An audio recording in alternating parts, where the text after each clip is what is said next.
is about to start. So get ready for the best MMA talk, games, interviews, prizes, and surprises anywhere.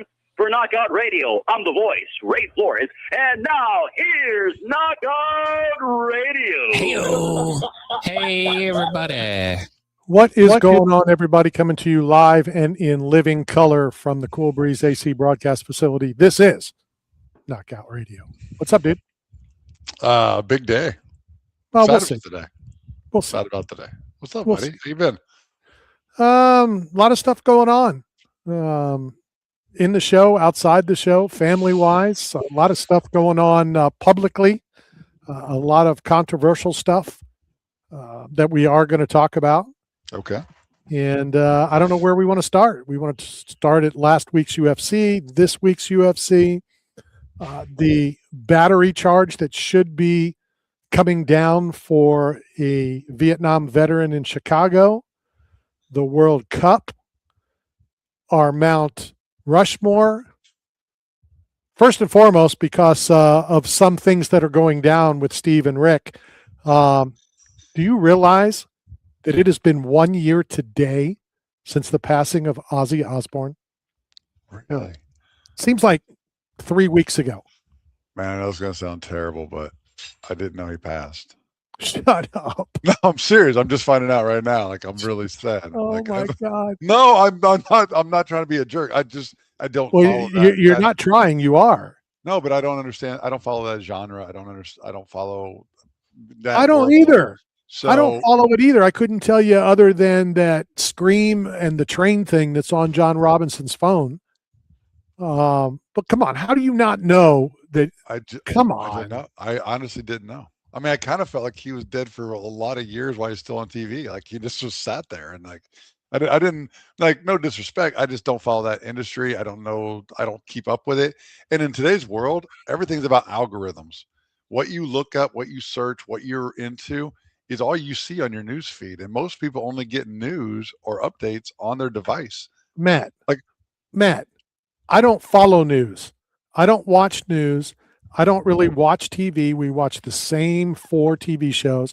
We're now watching reruns of Survivor. We watched season 1 and season 2 over the last 2 days. And I knew Ozzy Osbourne died. I live under 2 rocks. I didn't know. I'm being 100% genuine with it. I just now found out. Rest in peace. Well, now he's way past the rest stage, but it has been 1 year. Absolutely unbelievable. How old was he? How old was Ozzy? I don't know. I'm just asking. I mean, I'm just curious about, because, like, the rock and roll lifestyle is very hard on, so. Rick, who is getting involved heavily as he's doing his other jobs like you, wants to start a new segment, and I'm going to let him handle it. He's going to come up. You're going to love it because it's all about you. And nice! I got my own show. You can just not Knockout Radio. So Rick will do whatever research he needs to do. Pick a number. Okay. Pick 13. A number. No, 13. We're not doing 13. No. All right, I'll go with 3. All right, we'll go with 3. So Rick will come up with 3 names every week. Okay. Alive or dead. Okay. And then you have to guess. Well, I like it. And I think we should do a rock and troll. Thank you. I was going to do a rock and dough, but like a rock and troll segment where we could actually, engage with trolls, internet trolls, keyboard warriors. Even during production, you don't pay attention.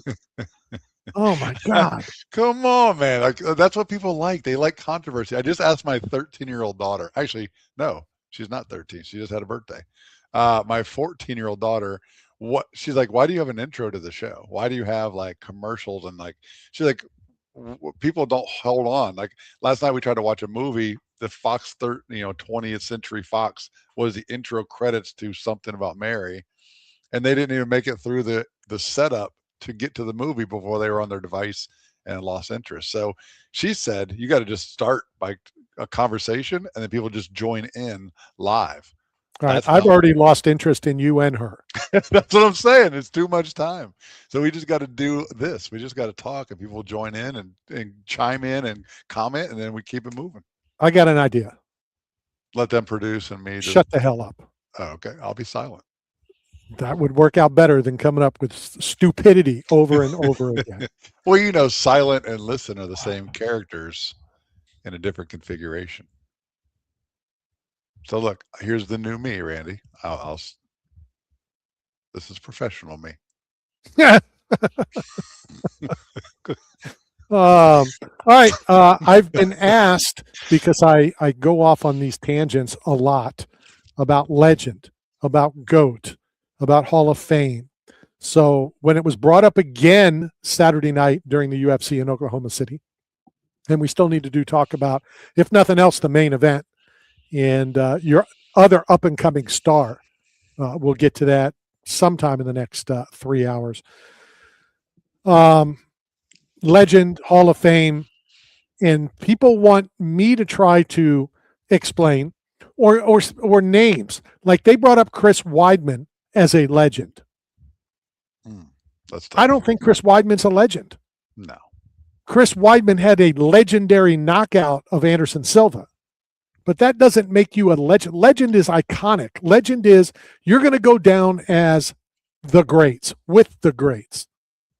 Well, I wouldn't even say it was a legendary knockout against Anderson Silva. He was just Of course it toying with him. No, he was just toying with him. Anderson was just sticking his head out, like, "Look at me, hit me, hit me." That's right. And he did, but it was like he took advantage of the situation. But it wasn't Legendary like knockout. Legendary knockout. a It legendary goes in the moment. category. It goes in the category of legendary knockouts. Legendary moment that he capitalized on. But if Anderson wasn't toying with them and playing possum or doing the stupid gimmick, hands down, walking around, bobbleheaded, shout out Dave Manley. But if he wasn't doing the gimmick, then he wouldn't have got caught and then he wouldn't have gone to sleep. But if my dad had breasts, he'd be my mom. well, back when I was born. Not anymore. Happy Mother's Day to your father. In the new world we live in, that may not necessarily be the truth. But, that was a legendary moment. All right. I'm going to still argue. We can argue later, knockout or moment. Still, a legendary knockout is a legendary moment, which doesn't make you a legend, which doesn't make you a Hall of Famer. And if all of these other people, and I don't know why I'm going to show as much love as I'm going to right now, if all of this love goes to all of these people that have won a belt, how about Tim Sylvia? Yeah. Who defended how many times? 4. But he isn't considered in anything, in any category, just because he was a mountain of a man that you couldn't even stand next to without blocking the sun that he would block. Speaking of not everybody is a legend. Not everybody is a Hall of Famer. Speaking standing next to your son, there's a photo of Tim Sylvia and Randy the Natural Couture. I saw it. Both in the same heavyweight division, and Randy looks like Tim's son. Like I can't believe they're in the same weight division of the UFC. Both having historic careers, legendary careers, obviously. I don't know what Randy weighs right now. I could text him. Yeah, I mean, he's probably over 205. So, and Tim's not in the heavyweight division right now, I would assume. And I know he's lost a ton of weight. But Tim right now would not be in the heavyweight division. Tim Sylvia is so big, I missed my flight in Vegas to come back because the time it took me to walk around him to get to my taxi. And so I missed my flight after we left. What was the rock and roll band we went to see? The Bronx Wanderers. Bronx Wanderers, yeah. So shout out to those guys. But yeah, that was an amazing show. And I knew I was running late on time, but to get around Tim Sylvia took a while. We're going to try something new today. Okay. I don't know how it's going to go down. We are not breaking. We are going 3 straight hours on YouTube. Ooh. Oh, I got to stretch. So we'll still hit the brakes on the FCC side. Okay. So it's always like that, in progress kind of thing. So we'll just keep talking. There's things that we're going to vent on, talk about, relive, complain. Speaking of reliving, I mean, the old telethons, they used to do those round-the-clock telethons with Jerry Lewis and raising money, and they would just go live and just continue and go. Like maybe we bring back the telethon for some of this, YouTubery and social media content. See, how long do you think we could actually go live if we prepared ahead of time? We ate right, we nutrition, we hydrated. How long do you think you and I could do a live show without passing out, without falling asleep consecutively? Do you think we could break the world record? What's the world record? I don't know. I don't have a production team to like research stuff yet, but I can. Hold on, Morella. No, I'm just kidding. I know Yeah, I we- could. we I can don't find need out. you. I could do it without you. Yeah, but there's categories like longest tandem, solo. It's kind of like every world record has some kind of little variation that makes it different. Like doing it All right. standing. Like we could set a Guinness World Record right now by doing the longest standing, consecutive talk show or whatever. Like we could do that. Like Pat McAfee, for example, he made broadcasting cool by cutting off the sleeves and standing up, and he changed the game. And now he's working on a $60 million extension with ESPN, while other journalists who are way more credible with suits and ties and sitting down at a desk are now being axed and cut out and being let go. All right, hold on. And we were gonna address this. I was going to address this. We'll address this. First of all, why are they more credible than Pat McAfee? Well, they have history and they're professional journalists and they sit down and they look straight ahead and they talk about what the topic at hand and then they follow instructions and they What makes and because the big uproar is Ryan Clark, who I made a comment, and shockingly, I've been called a racist. How funny is that? I've heard Why that is before. Ryan Clark more credible than Pat McAfee? They both played in the NFL, right? Yeah.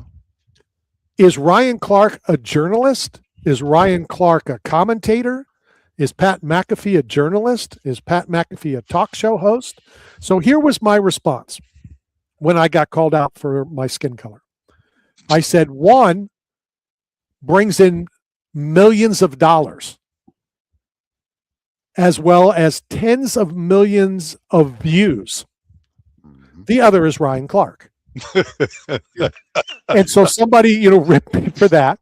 Then ripped that Ryan Clark has won 4 Emmys, which all of that is probably true. We're typical of Knockout Radio. We don't do research. We just talk about it. No disrespect to Ryan Clark. And I would listen to him, but I would listen to the next guy too. I don't tune in to Sports Center, to ESPN, to whatever show Ryan Clark has been on to watch Ryan Clark or anybody else. You know that. I'm not just, spewing. I have put on the 4-letter network to put the Pat McAfee show on for a few reasons. One, I like the guy. 2, I think he's loyal and his word means something. When Steve Linnae back in the day guaranteed he would get Pat McAfee on our show, I think everybody in the world laughed. And next year at the Super Bowl, Pat McAfee gave us 10 minutes and stayed for 45. It was an incredible day. Right? That was So- an incredible day. It's different. His is a talk show that's now streamed at now the direction that we're going to start going as well.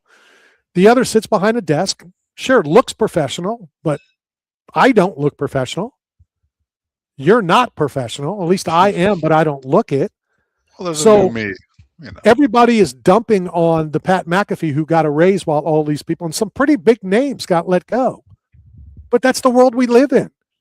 The NFL, how many times have we talked to NFL players who have been let go? I remember, and I've talked about this numerous times, an offensive lineman by the name of Jorge Diaz, also an ex-co-host of this show. We were playing basketball. The guys used to always get together. I was included. Trent Dilfer was there. Sapp was there. Depends on who showed up that week. So I went out to play in Tampa, in the West Chase area with Jorge. And he goes, hey, listen, I got something to tell you. I want you to find out from me, not from the media. I go, well, that's funny because I am the media. What are you going to tell me? He goes, I'm being released. I go, what do you mean you're being released? He goes, I make too much money. Mm. I'm like, what? He goes, yeah, the NFL, not for long. They can fill my role with somebody less expensive. And that's how it goes. And I feel bad for everybody I lost a job once and I was so thankful for it. I used to do a radio show with Hubert Mizell. One of my happiest days was not having to come into the studio and sit with him for 3 hours. Things happen. Pat McAfee brings a lot to ESPN. He does. And like I said, and I've said it a minute ago, no disrespect to anybody that got let go. They're much higher up the food chain than we are, but they can be replaced. When Pat McAfee can be replaced, guess what? He'll be replaced. Right now, it doesn't make sense. I think Ed wants to pipe in. Yes, Edward. Greetings. I was just going to say, you brought up Hubert Mizell. Actually, my first board upping job was his show. I apologize.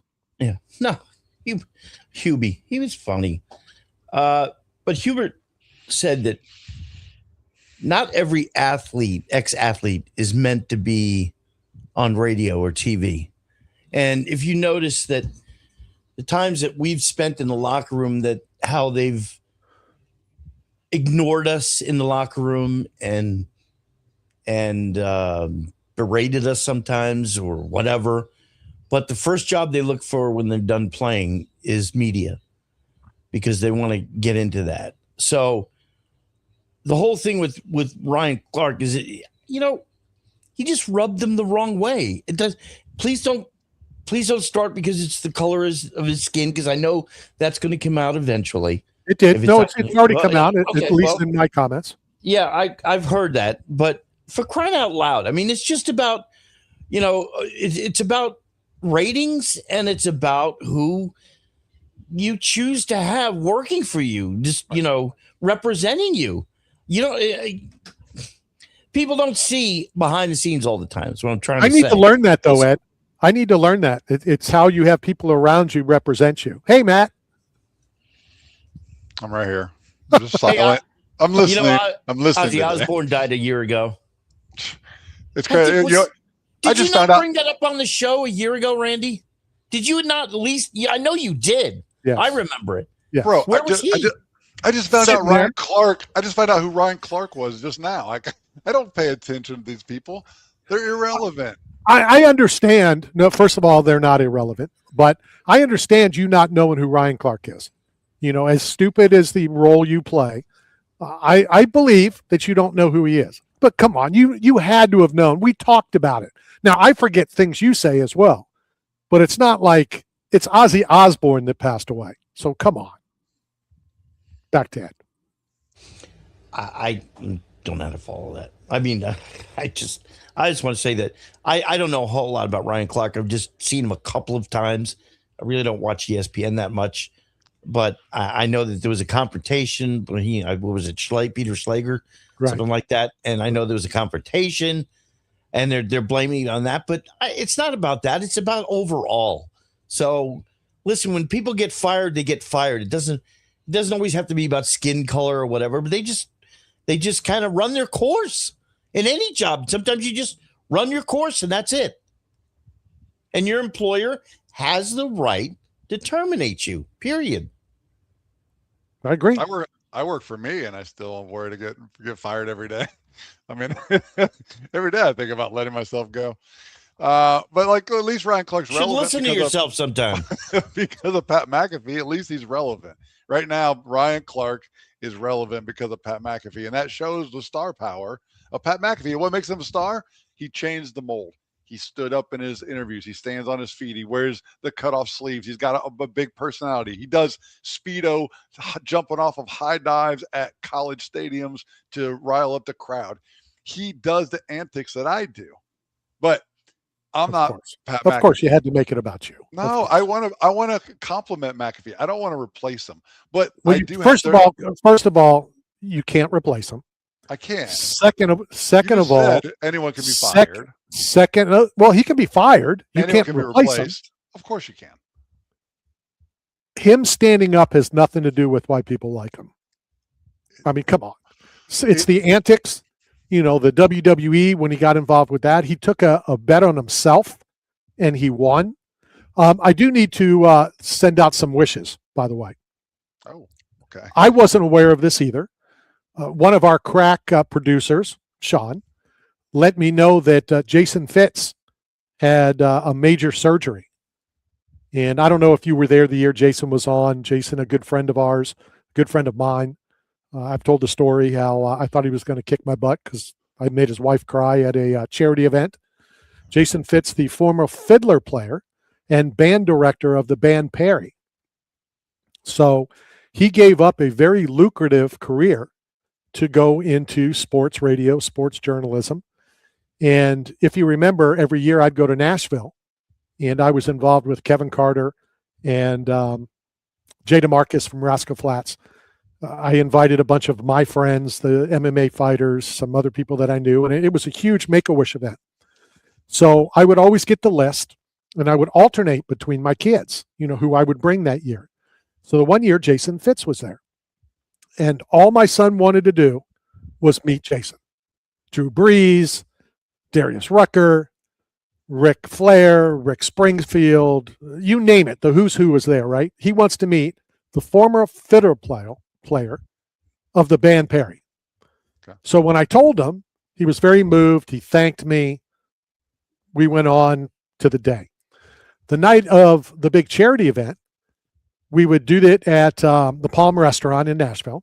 And then we would go to this after party where a bunch of the celebs that could play would get up there. Rick Springfield played. Randy Couture, speaking of him and Tim Sylvia, always carries his harmonica with him. So Jason, the former fiddle player of the band Perry, left the bar on Broadway in Nashville and went bar to bar looking for a fiddle to borrow. Now, it's not like you going to try to borrow a basketball or a guitar in a city that nobody knows you. Jason Fitz, fairly well known in the country music world. So while he was gone, I went up to his wife and we started to talk. And I told him all my son wanted to do was meet Jason. Just as I told her that, Jason walked up the stairs with a fiddle. And Jason's wife starts bawling, crying like a baby. Now, what do you think I'm thinking? The husband's walking up. He's going to think I did something wrong, whatever. She broke down because it validated to her Jason's decision to walk away from a lucrative career to start a new career in something he loved more than music. Jason went to Juilliard. Is that how you say it? Juilliard? Yeah, Juilliard, yeah. Rob Williams, alma mater. As a very young man, like not even teens. I believe it was even younger than that. And so it validated it to, to the wife of the gamble Jason was taking. Anyway, long, drawn story. Thoughts are with Jason. I think I remember what Sean told me, what the surgery was, but I'm not sure, so I won't say it. But big thoughts. A great guy. Always makes time for the show. And he was let go. He was on the 4-letter network, and he was let go. And he reinvented himself, just like we're going to attempt to do in the next couple weeks, months, years. And thoughts are with him. That's all. Did I pull the show down? Did I drag it down now? No, I'm just being professional me now. I'm just like, rest in peace, Jason. And Jason didn't die, dumbass. Oh, what? I thought you were talking about like the history. Like, what? I just said he had a major surgery. Oh, I thought he didn't make it. I thought he didn't survive the surgery. Oh my God. Oh my dude, what are you doing? Like, I don't know. Now his wife's going to cry again, and for reasons you will get your butt kicked. Bro, you're killing me here. Okay, I'm trying to be. Because you're not listening. Me. Try to listen. Try to be professional and listen. I'm trying to be a new me. I'm trying to like be Pay what attention. you want me to be. I want to be all you can be, like the Army, like the reserves. I'm ready. Put me in, coach. All right. So Jason's still here. Congrats. Yes, he is. Ozzy's not here. Right. Ryan Clark is irrelevant. Unemployed. Well, he is. He's relevant because we're talking about him. Well, no, we're talking about Pat McAfee and how he changed the game, and now other journalists are going to have to follow suit, because like the one thing about Outcast or being an outcast is if you're not like following up from your past, if you're living in the past, you will be a has-been. You have to evolve. You have to change. You have to change the mold. And what Pat did brilliantly was he changed the aesthetics of being a broadcast talk show journalist by standing up, changed the aesthetics. And that attention grabs attention. I did something that you don't normally do. I did do a real quick research, and what I remembered my son saying was true. He had double bypass, double heart wow. bypass surgery. Yeah, Wow, how old is he? I don't know. Well, I'll Google keep doing that the next. research. Keep doing the research. And I didn't remember, but Jason's wife's name is Sunny, and that's who I was talking to when she kind of teared up. And he's But 49. if you want to see the future of the Pat McAfee show, Jason Fitz Oh my is gosh, 49, having double heart bypass surgery. well, there's the future of the Pat McAfee show. Standing up on a vibration plate, that is a win-win, because now you're doing lymphatic drainage, you're getting healthier while you're doing your journalist job, and that's a win-win for the person behind the desk and everyone. So that, my friend, vibration plate. And Yeah, it's gonna that's out. I know that there's people that work for my brother at Staff Zone that wanted the stand-up desks Mhm. so that they stand up, and so This is the next evolution of that, because now, and the audio is going to be will be altered because of the vibration. So your voice will have fluctuation, in other words. So it will be the same kind of aesthetic change that Pat created with ESPN, except this will be an audio one for TikTok, YouTube, Kick, streams. But Randy, let's collab with Pat McAfee. Make this happen. Broker a deal, put us on the platform, and let's change the game. we are going to do a Mount Rushmore Ooh. of. We'll do it in the hour number 2. More dead guys. I like it. We are going to do. We could do that. We could Ooh. eventually do that. On a live version and a dead version. Isn't But that we are going to do greatest. We are going to do greatest walkouts. Ooh, greatest walkouts. Ooh, I just thought of another one. Oh, Now is there limitations to it? Will there be there's like no because there's no limitations to anything. there is, because at the FIFA God. World Cup, Oh at the my FIFA God. World Cup, they said please rise for the national anthem if you're able. So like to have a walkout, to be capable, to be qualified, you have to be able to walk. I'm just asking for this fans, for this. I want to get it right. I literally hate you more and more every day. Because I'm trying to ask a question about the regulation. There is no regulation. The greatest walkout. What's The greatest walkout. Must be walking. All right, donkey. The greatest rollout. Okay.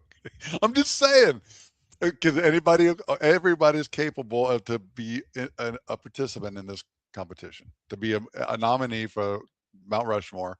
I can't wait for Rick's comment because I know it's coming. I'm gonna. This is. I guarantee you the text is coming. Randy, why do you bother?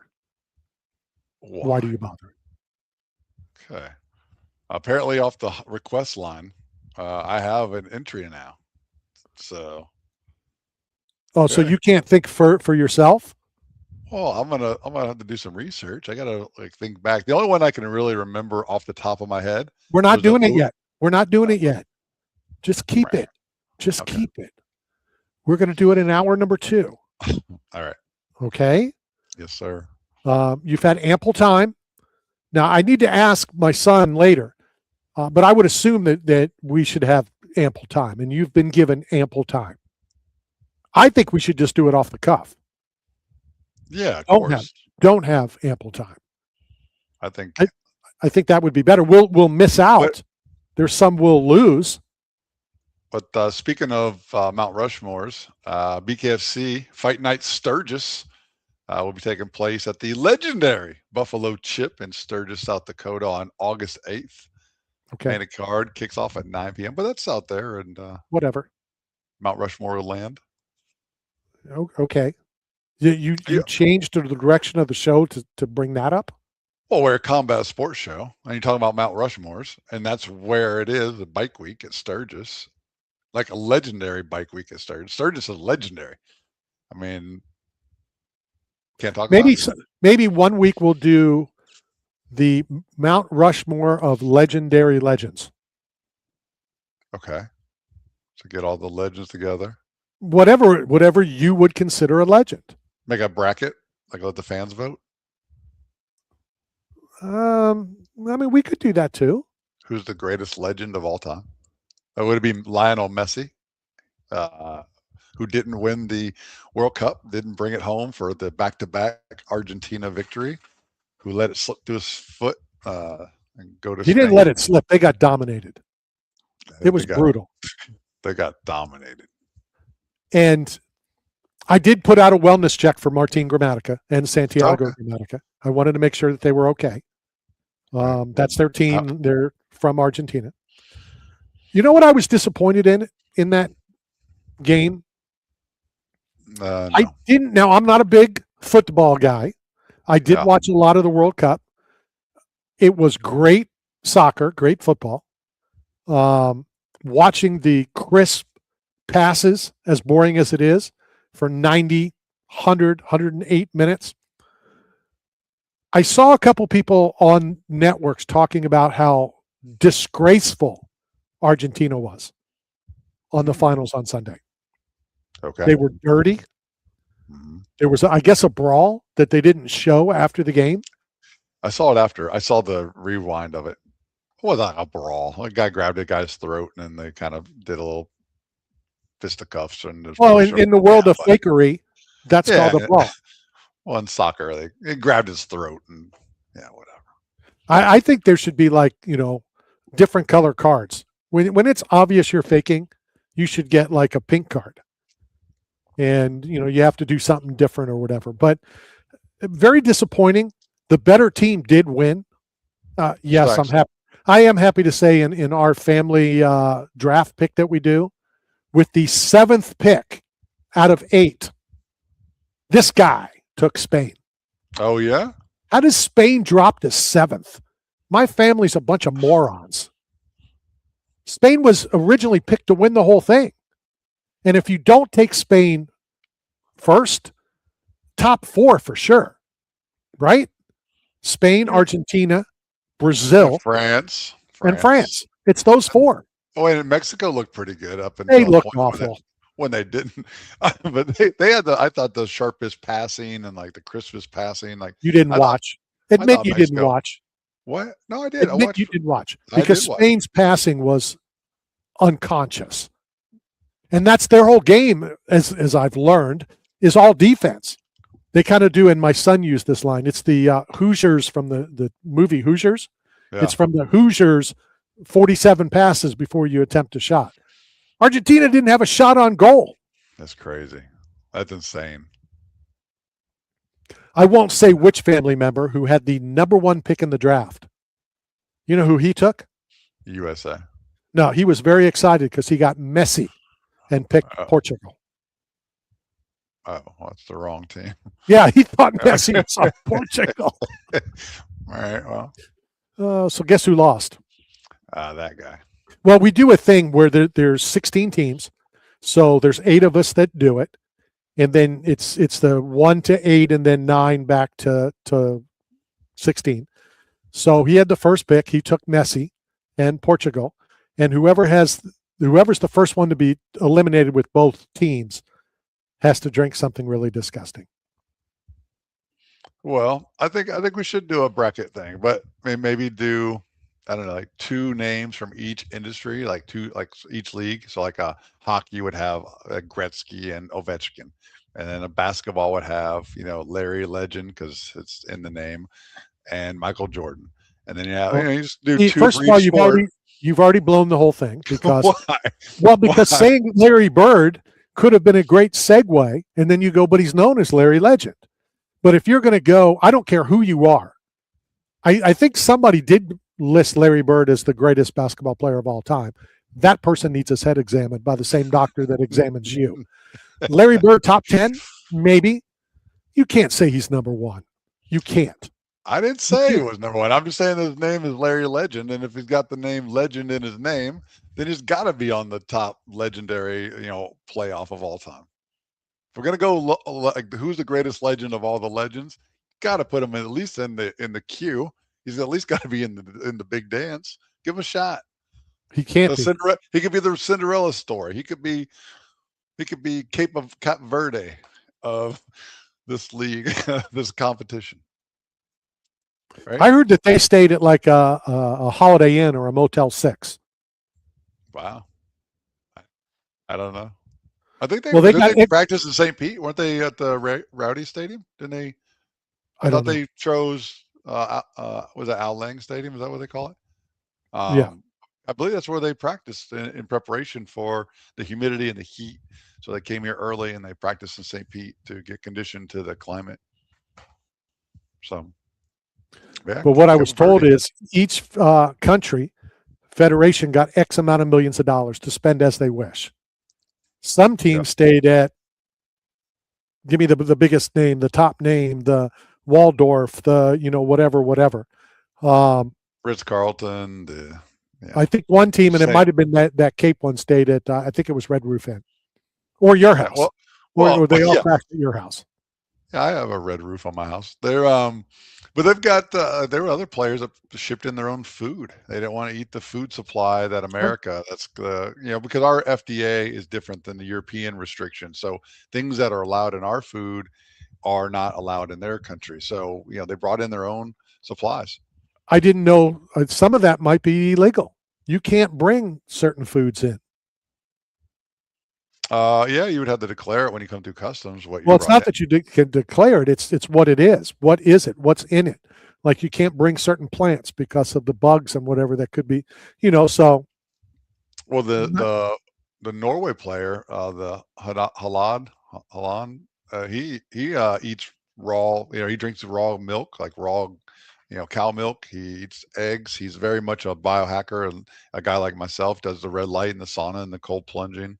But yeah, I mean, if he brought in raw milk from Norway, then maybe it's illegal. Maybe he could go to jail. Wouldn't raw milk be the same no matter where, or because of where the cow is, what they're eating, the grass, could have pesticides? We'd have to ask Bryce Mitchell, UFC fighter, the Thug Nasty. Yeah, I'll get right on that. Because he has so much raw milk that he just gives it to his neighbors because he can't drink all that milk he produces on his farm in Arkansas. Maybe a road trip, Randy. You and I heading out to the great Midwest. Is that what they call that area? What do they call it? Ozarks? Is that Central That America? would just be a life dream of mine, is to go be face to face with Bryce Mitchell. That's Central America. I don't know what would be worse. Going to sit face to face with Bryce Mitchell or being with you that long to go see Bryce Mitchell. And then we can all drink some raw milk and we can farm off the land and live off the grid. Because we'll go back to the Little House on the Prairie days when you grew up, Randy. Bring it right back to your childhood. Well, the raw milk could be the next World Cup's loser has to drink. So typically what the drinkers do is they it's a glass boot. And it's filled up with whatever. So I think 4 years ago, it was filled up with beer and then 2 shots of tequila was put inside it. Okay. Would that be disgusting? Yeah, like a shoey, like the Australian tradition, the New Zealand guys. Well, this is a glass boot. Thanks for tuning in. It's a glass boot. Right. So it's not a shoe per se.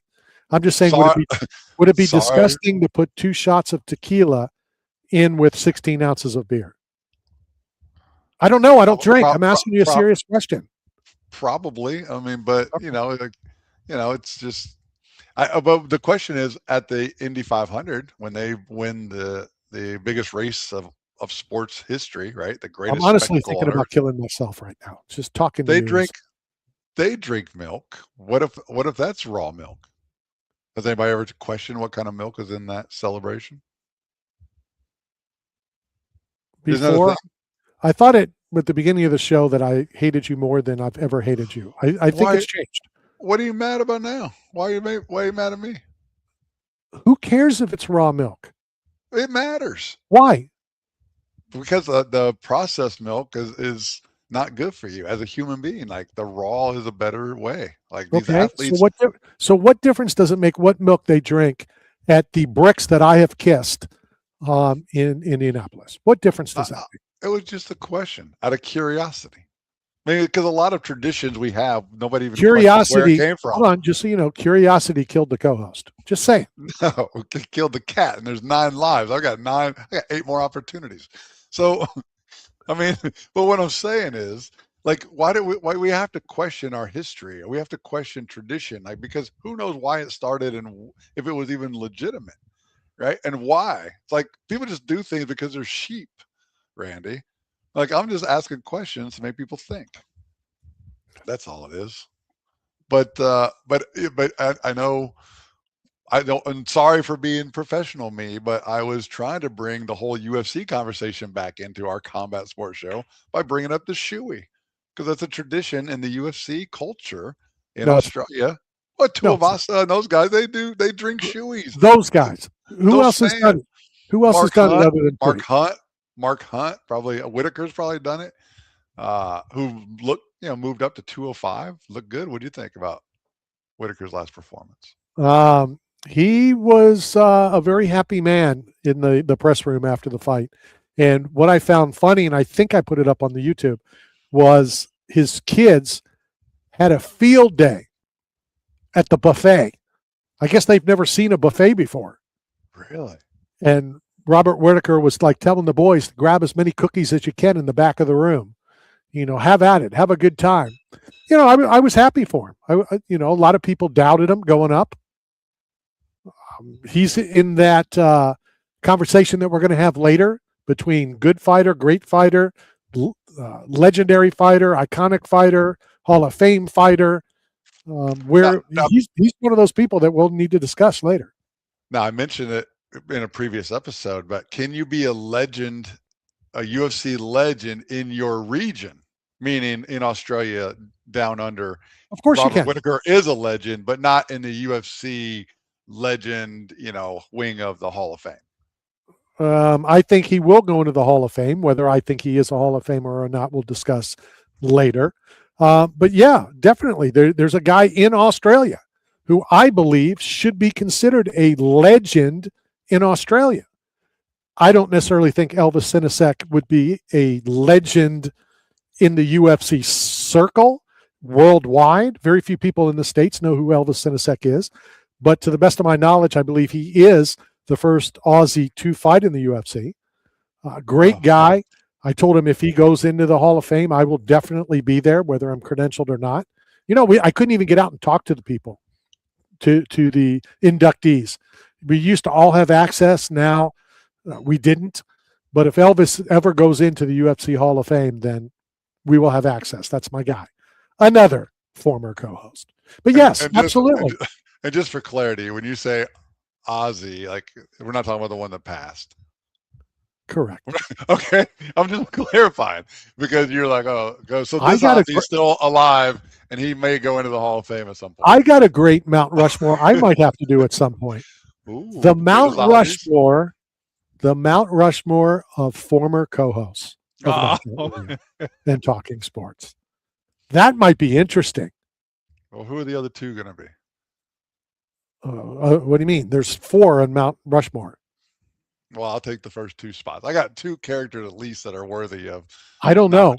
I'd have to think about it because there's a handful of pretty good ones. How do I narrow it down? I'll have to think about it.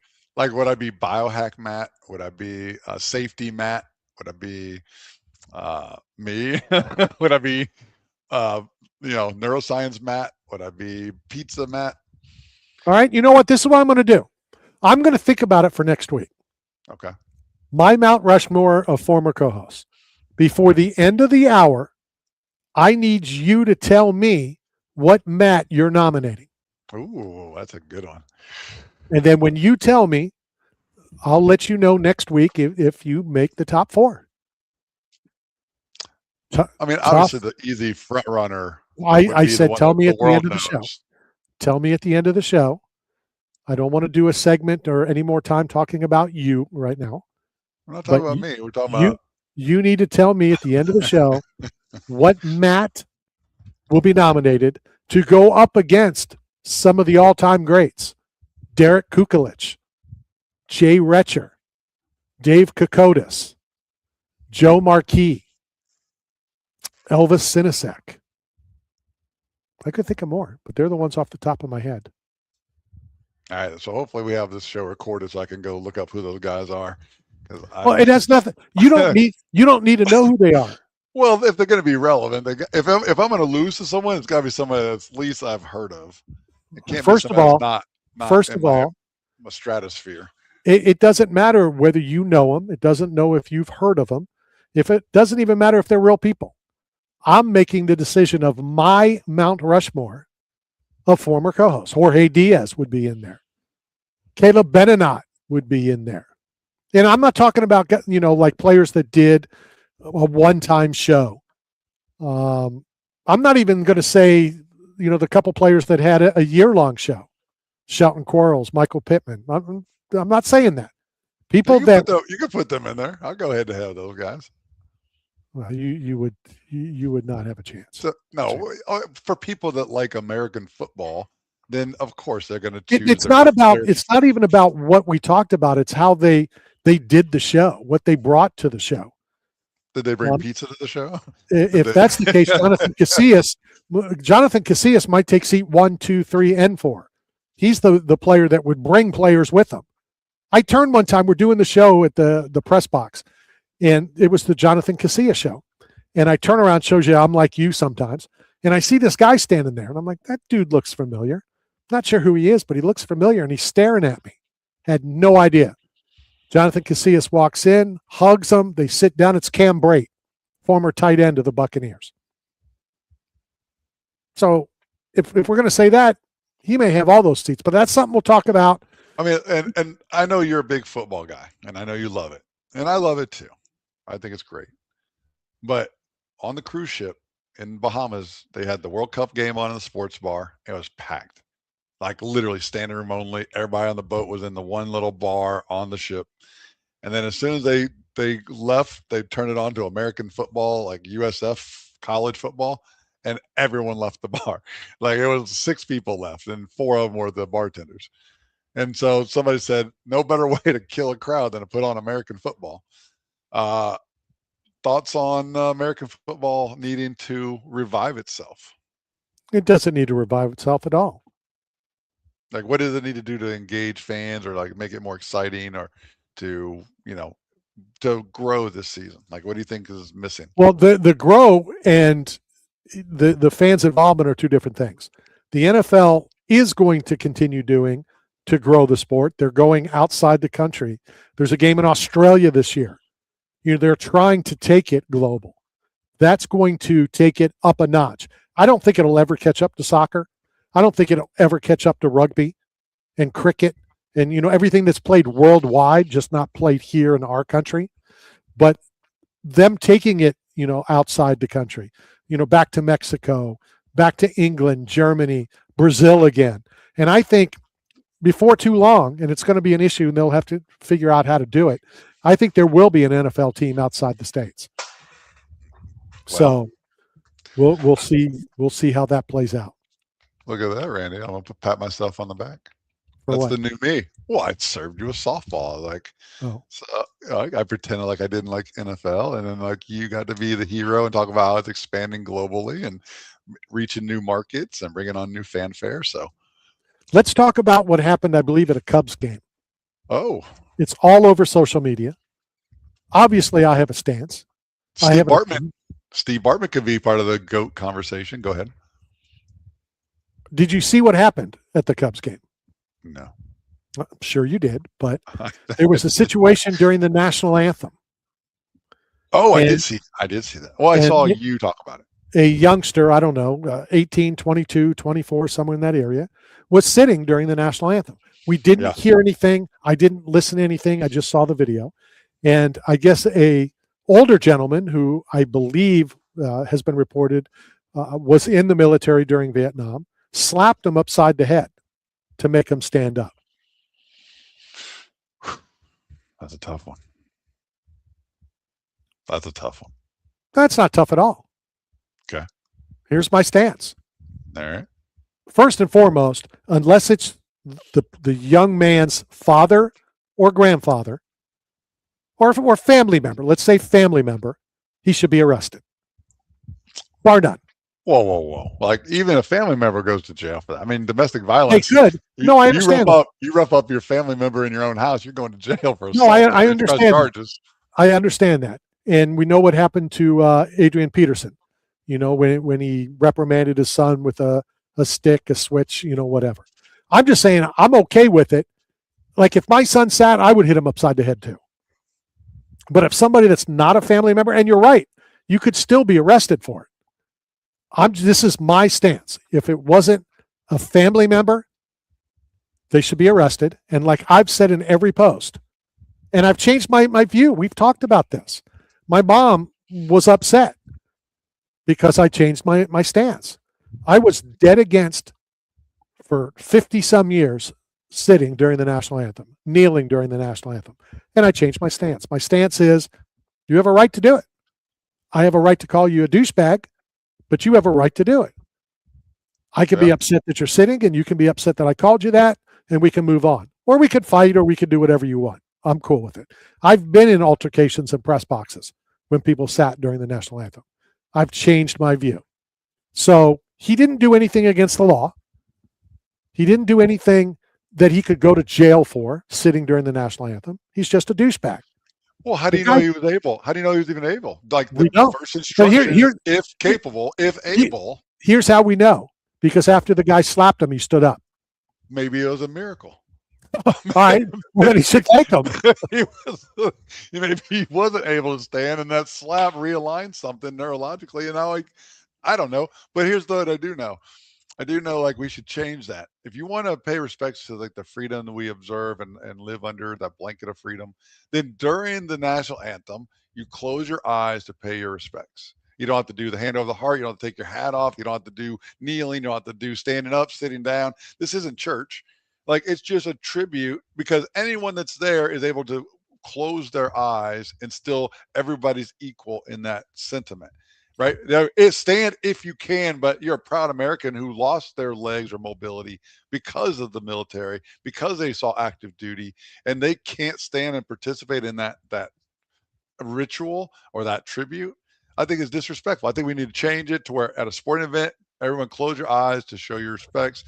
And then you won't even know if people are standing or sitting or kneeling, because you won't see it because your eyes are closed for your loyalty to our country. Remember when I said at the beginning of the show that I've never hated you more than I did then? That And then makes that- sense. And then 20 minutes later, I said I didn't think that you could top it, and you Hold on. did. It's Now- gonna get- hold Now on, I you've gotta- topped it again. hold on. So I think the kid is disrespectful. My kid, we would discuss it when we got home privately or publicly. I don't care. But the guy should be arrested. I mean, he should. I know people are saying they pay his bail. Good, pay the bail. He did Yeah, something but against the law, like what Cain Velasquez did. Something But- we all said was great, but it was against the law. You can't put your hands on somebody. Well, I'll even take it a next step further. You can't even put your hands up in the air. Rest in peace, Hannah Rott, who was killed in Texas because they were cycling on Saturday, an up-and-coming boxing superstar phenom, through the MVP promotion, like on her way to like championships. Her boyfriend threw up his hands in some sort of gesture of like, hey man, like go around with more space, or don't, pass us so aggressively, or whatever the situation was. The dude parked the car, stopped the car, put it in reverse, hit Hannah, killed her on Saturday. Right. So you can't even make a gesture in public without risk of retaliation, or someone just snapping, or some sort of putting your body or your family or yourself at life and death risk over any altercation, whether it's standing for the national anthem or it's just cycling and you throw up your hands in frustration or a gesture. Everything you do in public now could literally be your last act. Thoughts? Well, I've been there, done that. Well, that's what I'm saying, man. Like, just to protect yourself and everyone, and you're a smart dude. You know how to maneuver through public. Like, the military teaches you, keep everything in front of you. Right? Know your exits. Never give your back. Combat sports first rule: never give your back to a opponent. Right? Ground is your ally. Never get a sneak attack or what have you. But the world's a different place now, man. True that. You got to be safe out there. It's that's your one job, is to survive. Your one job is to make it back home. Rosa Parks, I mean, I know you're a racist according to like the Ryan What? Stark reports, but Rosa Parks had a car, bro. Like they used to sit in that to talk about how they're going to change civil rights. How do we know that that wasn't a publicity stunt? I do publicity stunts all the time. That's a vulnerable position on a bus. Plus, you're next to the teacher's pet, the bus driver. So outcasts are on the back of the bus. That's where we get turned up at, and we keep everything in front of us. We know where our exits are. If somebody comes on with a gun or a knife or a blowtorch and tries to set people on fire, at least I have a fighting chance.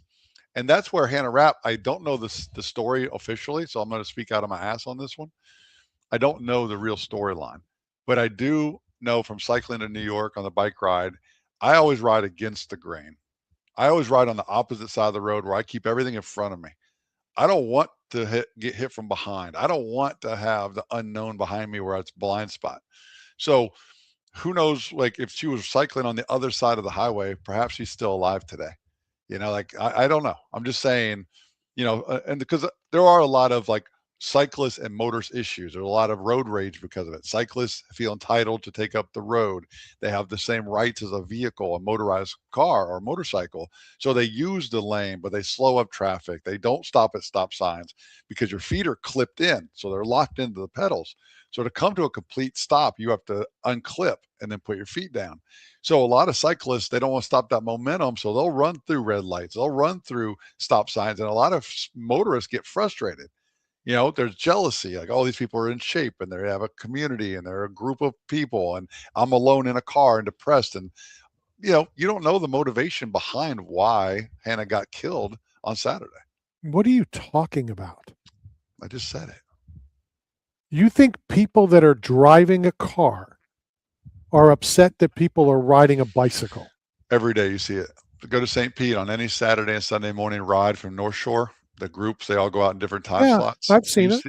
You see so many people rolling down their windows, yelling at cyclists, like honking at cyclists, like driving aggressively, not getting them 3 feet of space, not giving them room to maneuver, like riding their ass to intimidate them. There's a lot of that. You see it with motorcycles too. People get jealous and they'll hit on motorcycles when they're trying to pass them or when they merge over to hit them. There's a lot of that, man.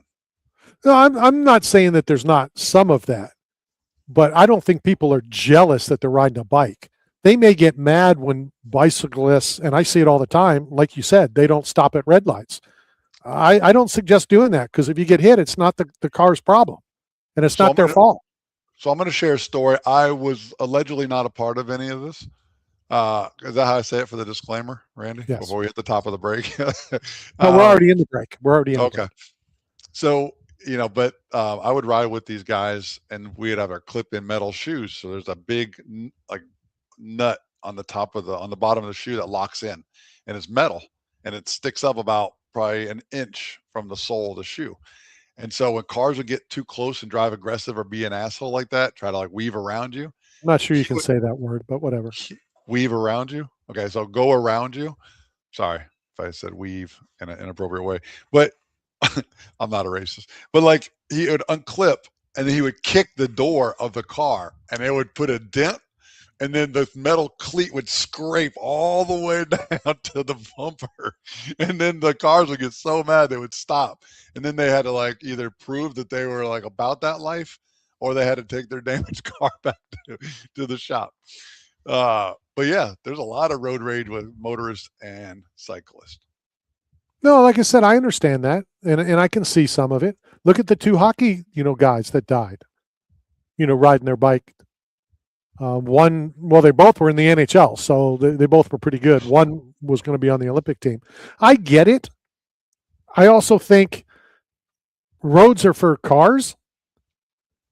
You should be. Whoa, I do. Whoa. What year is this? What do you mean? Roads are for cars? And motorcycles, motored vehicles. E-bikes? Huh? Are e-bikes a motor vehicle, or are they? Well, the e-bike thing is an interesting, subject, because I don't know if you're aware of this, but e-bikes are illegal on sidewalks. So are road bikes, just like riding a bike. So we can't ride on the sidewalk because it's illegal in most counties. So it's difficult. I mean, I would never ride a bike on a street, on a highway, on a Like a bicycle or a motorcycle. No, a bicycle. I mean, motorcycle. Bicycle. I would never ride a bicycle like down Central Avenue in St. Petersburg, Florida, or down Las Vegas Boulevard in Nevada, or Broadway. You name a city, because there's a Broadway in every city in the country. I would never do that because it's dangerous. And which would you rather be on, with traffic or against traffic? It's kind of like having. Do what? I'm like a trout. I'm going upstream. Just like when I leave a sealed airplane and I go through TSA the wrong way back to my car, I like to keep all my danger in front of me, and I want to navigate it myself. Right. So in the car, I'm always facing traffic. If I'm running, preparing for a marathon or doing like training, I always want to keep everything in front of me. I'm on that side of the road. And that's why I was questioning if Hannah was on the right side of the highway where they were slowing down traffic and the guy got frustrated and mad and whipped around him to be a jerk, in that process. The boyfriend threw up his hands. He threw the car in reverse, hit her, and that was it. But if they were on the other side of the highway, perhaps that wouldn't even occurred. So I'm just saying that you never know. But I do know that I lost an employee because he was riding his bicycle with traffic, with the flow, and a car failed to merge and get on the highway and didn't see him. And she hit him at 60 miles an hour, and he lost his life in front of the Derby lanes on Gandy Boulevard. So I always ride against the grain. What would you do? I would want to see the car coming. And it changes, like in St. Augustine, like along A1A through Jacksonville, like the east coast of Florida has amazing bike lanes on the highway. It's wide, it's spacious. You could literally drive a car in the bike lane. It's that nice. Mm-hmm. As soon as you hit South Carolina, the highway changes to like old US highways, Highway 17. It's a logging trucking road. So like, and I looked at the video of Hannah's crash site. It's very similar to the roads in Texas, the old US highway system. So the shoulder in the white stripe is very thin. It's just enough barely for a bicycle to be on the right-hand side. But as cars are passing on that highway, you have to be at the mercy of the car behind you, saw you in time, was able to get over across the yellow line, which is illegal according to driving restrictions and policy. According to being legal.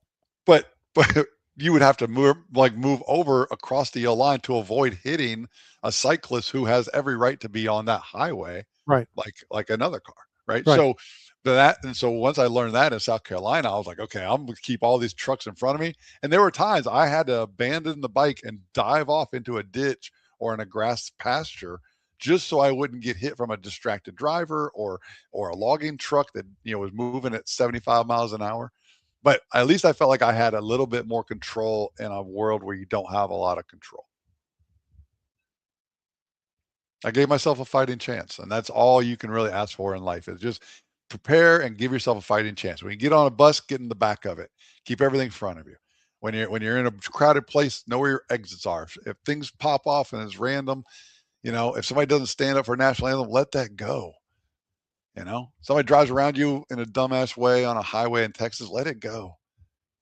I mean, that gesture of, changed the whole dynamic of that scenario, in my opinion. Gesture of like, oh, what are you going to do? Like, and that challenge, now ego's involved. Now bravery is involved. Now been there. Violence or rage or whatever. Been there. I don't know. I've never told this story. Oh, but I've been there. Oh, story time with Uncle Randy is back. What did you do, Randall? I was in Chicago with my wife. Lovely city. And we're walking this time of year. We're walking the streets of Chicago. And I don't remember the situation. A guy was impeding, whatever. I don't want to say I threw an elbow, but I had my elbows out. Okay. And I hit someone walking in the opposite direction. Okay. Because I kind of feel like the incident. Did I tell you the incident about the bus in DC? Well, yeah. Or you were in the back. You were on the top of the bus or in the back of the bus? I was at the top of the bus. It was a double-decker bus. Yeah, but Did I tell you the outcome of that? Well, you haven't told it on the air, but Okay. I think that story is deserving of the full story. Okay. But let's go with the Chicago elbow that you illegally threw.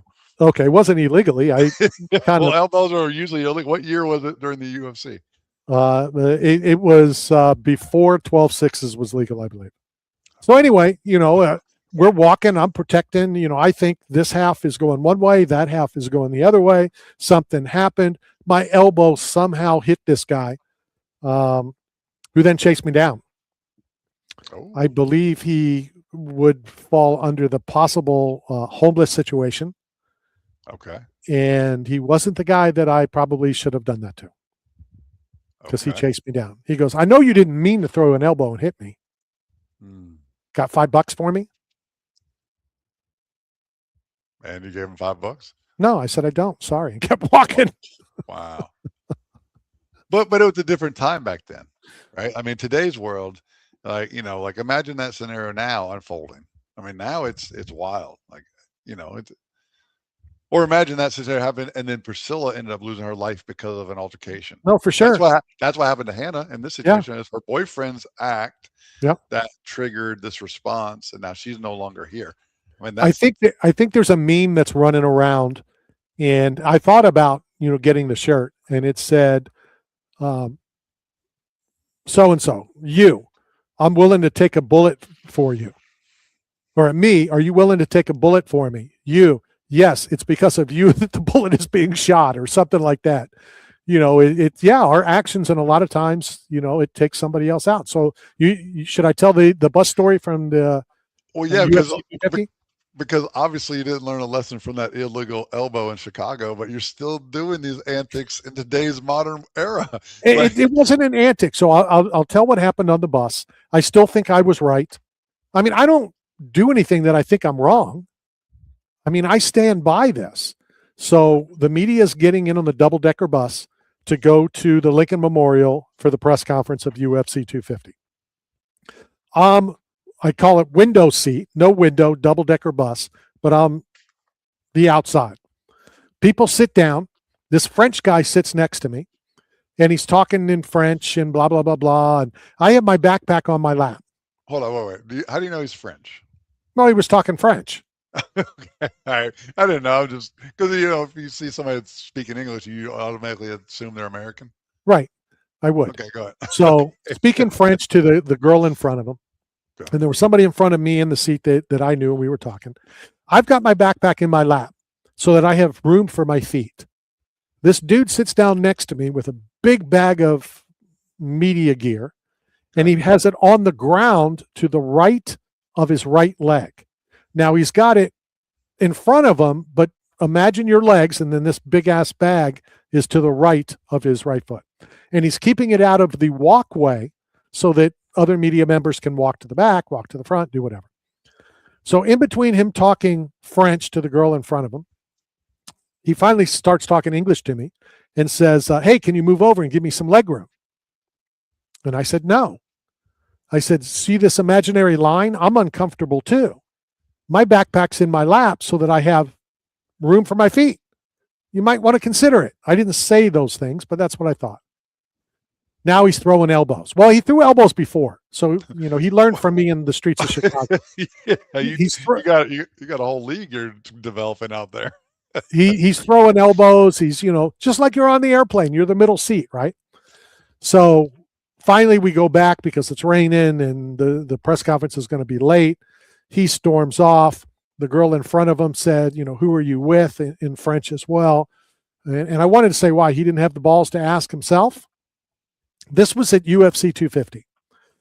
2 weekends ago, we're at UFC 329. And my buddy Ron we always sit together up at the top. And there was a guy sitting to the left of him. He gets up. We don't know where he goes. And this guy sits down and he's watching soccer. I think it was could have been the England-Mexico game. I don't remember. I think England was playing. And I got up to go, and I said to Ron, "Hey, will you save my seat?" He goes, "No, I'm not going to get in a fight," just like I told the guy, and he was kidding. He said, "Of course. You just need to come back." So I walk behind the guy. He's got 2 cell phones, and he's watching the same game on both phones. And he kind of laughed about it. I don't know why I need 2 phones. And I leaned in and I said, "Who's winning?" And he told me the score. And I don't remember how he dropped the bomb. I could get kicked off Facebook for saying the word bomb. Be careful with that one. But he dropped a big one on me. He said, "I sat next to you on the bus in Washington, D.C." What did he say it in English or French? Well, he said it in English, and I later found out that he's not from France. He's from Russia. It might have been a little different. You don't pick a fight with a Russian. French, maybe not. You don't pick a fight with a 6'4" Russian. And I said, "Well, I hope we're good." I stand by. I didn't say it. I thought it. I didn't do anything wrong in D.C. And it just goes to show that I tell people this all the time. I told the story about and I'm air quotes, the bench clearing brawl in softball. I don't remember you in 3 minutes. I'm going to remember you in 2 months. I had no clue it was that guy. None. Couldn't have picked him out of a lineup if he was the only one in the lineup. I mean, what did you learn from this lesson, Randy Harris? Nothing. So you're still going to be throwing elbows in public. You're still going to be fighting for elbows of room on commercial airliners or on buses. Like putting yourself at risk, putting the people around you at risk. Like, because if you and I are together, right, you and me, then I got to defend you in those situations. Like a 6'4" Russian guy, they're not going to hit a senior citizen, a guy that has a veteran hat on, a guy wearing, glasses. That's why I got these Oakley Metas, just to protect myself from hanging out with Randy Harris. Like, because there's an old adage of you don't hit a man with glasses, right? Isn't that a thing when you guys were growing up? No, that's a thing. Like, I've heard about it. Like, there was some kind of policy where you didn't hit a guy with glasses because they weren't strong, they were nerdy, they weren't capable. So you took pity on them. Like, what was that about? I don't know. I think a street fight's a street fight. Really? Like, because that's a thing. Like, open it up to our chat line. Like, that's a thing, right? Like, you don't hit a man with glasses. Hold on a second. If there's a street fight and someone's wearing glasses, you're not supposed to hit them? There's still rules in street fight. No, there's not. So I know you're not in the black culture like I am, but if black girls go to fight, they have a moment before the fight where they take off their jewelry. That's fine.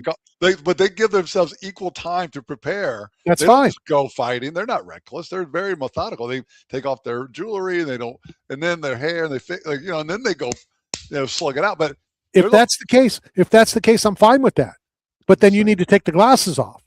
Okay, so hold on. Let me put my glasses away. And if you don't take the glasses off, that's the first thing I'm doing. I'm punching you in the eyeball. So you have to wait. So see. Okay. Now see, you took too long. Well, no. Now I'm ready for fisticuffs. Like, I don't want my ring. It's gonna cut me. You got 12 seconds. Okay, so what's the appropriate time to start? All right. So if somebody jumps you, hold on. If somebody jumps you as you're walking down a street. Yeah. And you turn to punch him and he's wearing glasses, you're not going to hit him? Yeah, I'll be like, whoa! I will let you set. Remember at the beginning of the show when I said I couldn't hate you any more than I already do? We're now at an all-time high or low, whatever you want. I'm just asking the question. Guys wearing glasses, they better be off by the time I throw. Well, that's why the fight nerds made the glasses so cool, because nerds that used to wear these big frame glasses used to not be badasses. Now they're a fight team in the UFC, in the biggest promotion in the world, and they're badass dudes. They're eating pizza and they're eating one meal a day and they're doing biohacks, and they're like the most capable fighters among us. All right, so here's another scenario I wanted to bring up. All right. Something that I saw. This is also out in social media. It was a wrestling tournament. All right. We're going to say wrestler A, wrestler B. Okay? So wrestler A pins wrestler B. Okay? As he's standing up, and you could see it. It's not a love tap. He kind of shoved the guy's head into the mat. Oh, yeah. And used it as leverage and pushed up and whatever.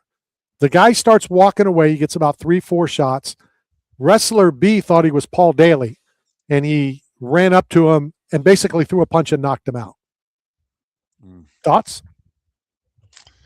Yeah. I mean, that's just the disrespect.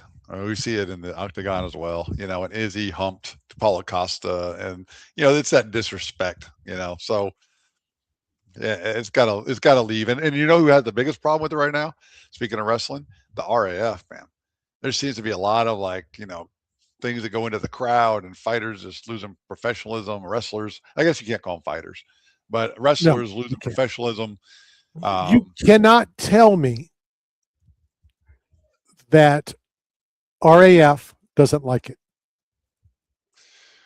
They can say whatever they want. We've had one of the higher ups on and said that we're going to make sure it doesn't happen again. And it's happened at almost every single one. And it's a shame. The sport that I love probably the best, real wrestling, I've always said the NCAA tournament's one of my favorite, if not my favorite tournament. I love watching. I won't watch RAF. I don't want to see it because that crap's going to happen, and it makes light of the sport. And they're not fights. I hate when they call them fights. Yeah, they're matches. They're matches.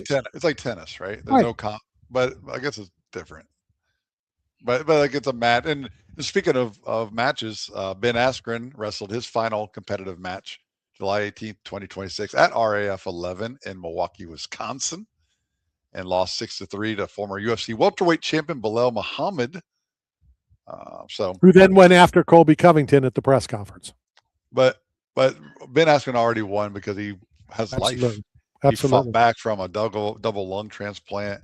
Yep. And he got back on the mat of the sport that he loves. He fought like hell to build himself back and to be able to do what he did. He's already a champion in my mind. And, No.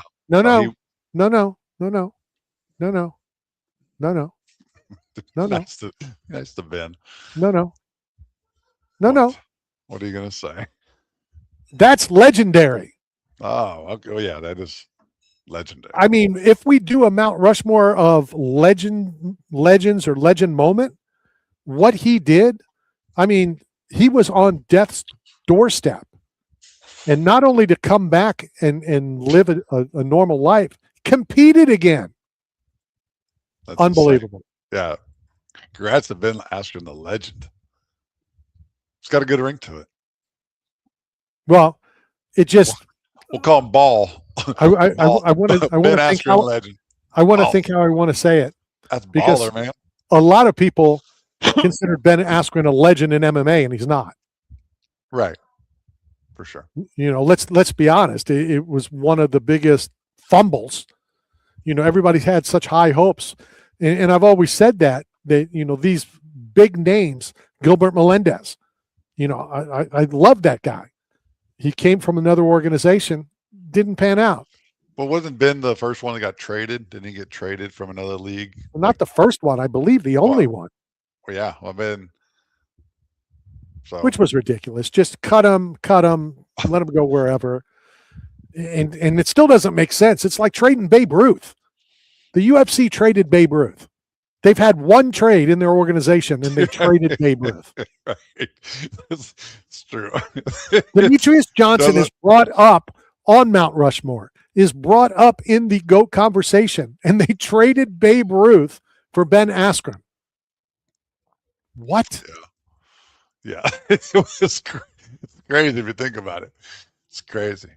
But why doesn't the MMA world do trades like that? Why doesn't the UFC do trades like baseball or like basketball? Because right now we're waiting on LeBron James to select a team. They won't even not according to one team. Really? Not according to what team's claiming them? Well, the one team that released a press release that there's a press conference next Tuesday in Miami. Damn it! He's going back to Miami. If I know anything about LeBron James, I could see if that was the case and they released it, he would change. Oh. You want to pull that crap? I'll go somewhere else. I'm good. Because he can go anywhere he wants. From what I understand, he's taking league minimum. They're not even putting up the schedule until he selects where he's going to be. That's how much leverage. That's 100% leverage. But that's part of life, man. It evolves. Could you imagine that back in the day? The league waiting for a player to decide before they move forward. The league set the schedule, then you adapt it to it. Every day I got my little league schedule for the season. I didn't know where we were playing, who we were playing against. They gave us a schedule. we adjusted our life to make it happen. Now the league's catering around the players. But they could still change it. The NFL changes games. Yeah. They move them. Where do you think LeBron's going to end up?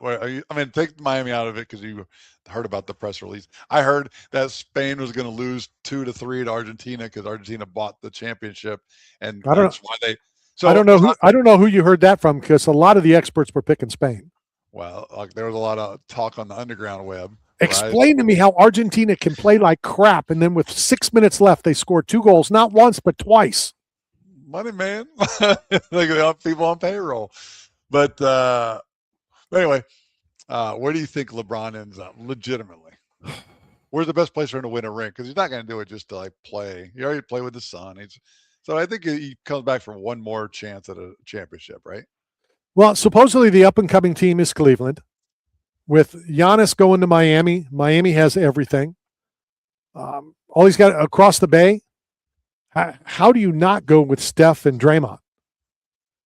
What about going with Wembley? What if you go down to San Antonio? And there's talk of that. Almost any team. Granted, he's not the LeBron of 15, 20 years ago, but he still has something to give. But he's now the finishing piece. He's not the piece. And if he's at peace with that, then I think almost any team can work. And does he go to the Knicks? And how does that change? I meant to bring this up last week. Does this change the legacy of LeBron James? This will be his what? Cleveland, Miami, Cleveland, LA, and wherever he goes now. So his 5th team. Now he's won titles in 4 of those places he's gone, right? Or 3. He won in Cleveland, he won in Miami, he won in LA. Yeah, I don't know his career. I don't know. I don't really follow it. No, he's won in every city that he's gone to. He started in Cleveland, went to Miami, won, went back to Cleveland, won, went to LA and won. So the chances are pretty good that he'll win again. I don't know that that's that important to him. He's already won enough. He already has the records. I think it matters to him. I think because Michael's still got 6, and Robert Horry, Big Shot Rob, got 7 rings. Crazy that Big Shot Rob's got more rings than Jordan. But speaking of rings, are you aware of the controversy that happened at Fanatics? And we'll talk about Scataboo in a minute.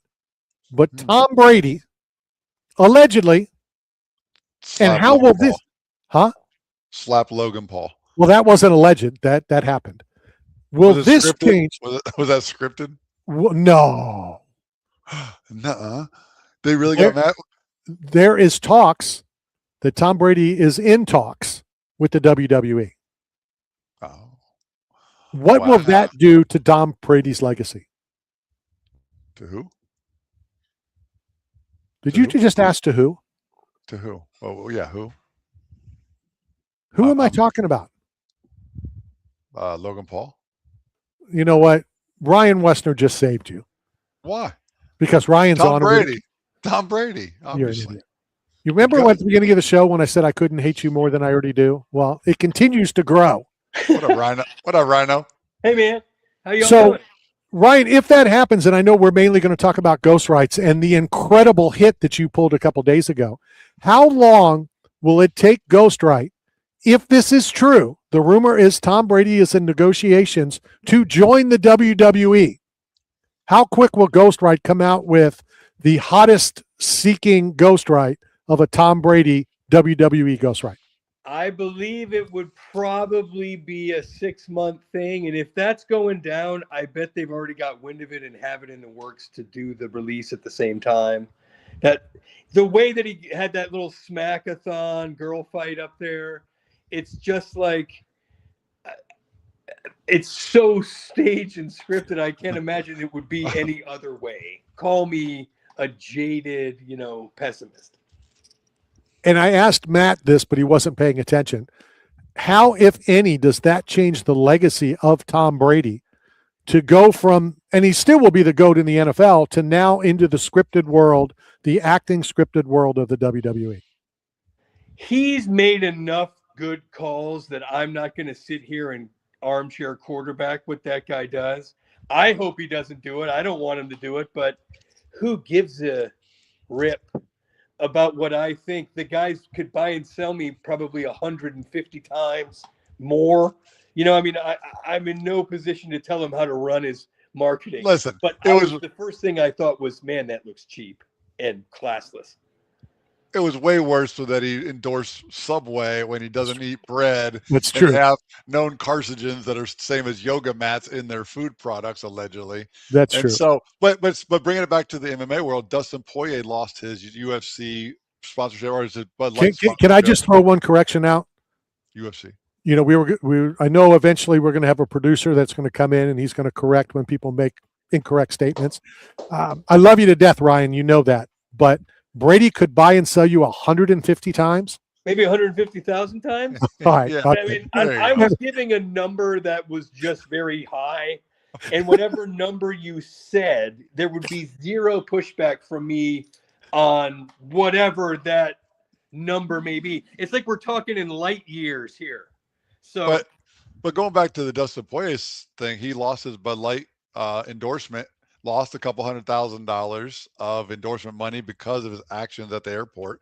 And then he came out and said that it's poison and that he's happy that he's not sponsoring it because he doesn't believe in it, putting it in his body anymore. And he's done drinking. And for him, he can't do it responsibly. So he's out. And so it goes back to the Tom Brady thing where Brady didn't eat Subway, but he still took the money and endorsed it and led people to follow his footsteps. So I think that's way more damaging to his legacy and his career than wrestling and doing scripted entertainment. yeah, Okay. but I can't begrudge somebody for taking the money from Subway and just getting paid, because they've got a very just stand-up list of characters been endorsing that product. Going Yeah. back to your boy, Jared Fogle, yeah, not my boy. I tried to mean, slap we're him. talking about a legacy here, pal, that you really got to step up to the plate if you All right. want to get dead. Speaking of legacy, let's talk about the pull that you pulled. And I talked to Ben at Ghostwrite, and he was excited about this. So you've got me caught up in this. Matter of fact, I thought I had some behind me. I came in and they're gone. So I'm hoping that they're in the box that I brought to show you. If not, somebody broke into the facility and stole some of my Ghostwrites. But talk about what you hit, which is incredible.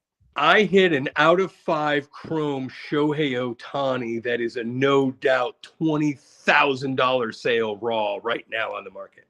Like, So maybe Tom Brady can only buy and sell you 149 times now. well, no, the customer in my show who hit that paid $77 for the box and got it. It's like a fairy tale for the guy. Wow. Like what a story. So the Ohtani that I thought you hit that. well, I mean, it's not mine. I wish. Wow. Wow. No, I sent that to a customer. Tell me- Dang. Right. tell me okay, how- so yeah. Hold on. Tell me how this works. How does somebody Yeah. buy a $20,000 item? I'm assuming it's sealed for $77. Well, there are 12 individual ghosts inside of a case of MLB Game Face Series 1. I number them 1 through 12. We then run a bid. If you want to buy this box, you can choose the number and whichever ones are left. You number lucky 7, lucky 10, lucky 11, whatever you want to call it. TB12, however you want to roll, you can then pick that box. We start the bidding at 50. But there were only 2 boxes left at this point, and you knew the hit was in there somewhere. So the bidding got up to 77. And then he picked the box, and lo and behold, there was an out of 5 Shohei Ohtani chrome in there. How many people were in the auction? Maybe 12, All right, so a 12 dozen people. or so, give or take. All right, we're going to go with a baker's dozen. We're going to go with 13. And there's only 2 boxes left. And you know for a fact one of those 2 is going to be the hit. Right. How do you know that? Because they opened the other 10 boxes before. Yeah, I've already gotten You're through a the other genius. 10, and there wasn't a hit yet. I mean, I'm not in this world. I don't know anything about this. I'm curious. 2 are left. Was the Ohtani the hit and then the other one, or was the Ohtani last? The Ohtani, there was one left after, and the guy did me a solid and bought that one too, just because he had hit a $20,000. You think? You think? I would Okay, certainly hope so. He didn't know what it was worth. He contacted me. He knew it was a lot. He didn't know it was a lot. 5 figures a lot. And he was like, how are we going to send this? He just freaked out. But this isn't my first rodeo. So we got it all taken care of. And I think he received it already. So We are talking to Ryan Westner from Rhino Cards, located in St. Petersburg, corner of 4th Street and 11th Avenue in St. Pete. God, what you got, Matt?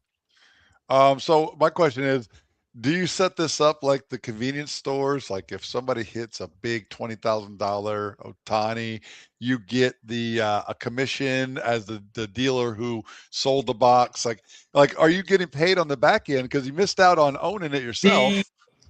The video clip of that happening on when was Saturday, I think it's got, I don't know, 4,500 views or something. I guess the only way I could monetize that if it were to catch on, because I absolutely lost my bananas and was like an octave higher for a minute. Like it went there, and I was talking like I had just won it myself. It was awesome. So, I can't wait to put that video on our YouTube channel. It's fun. Yeah.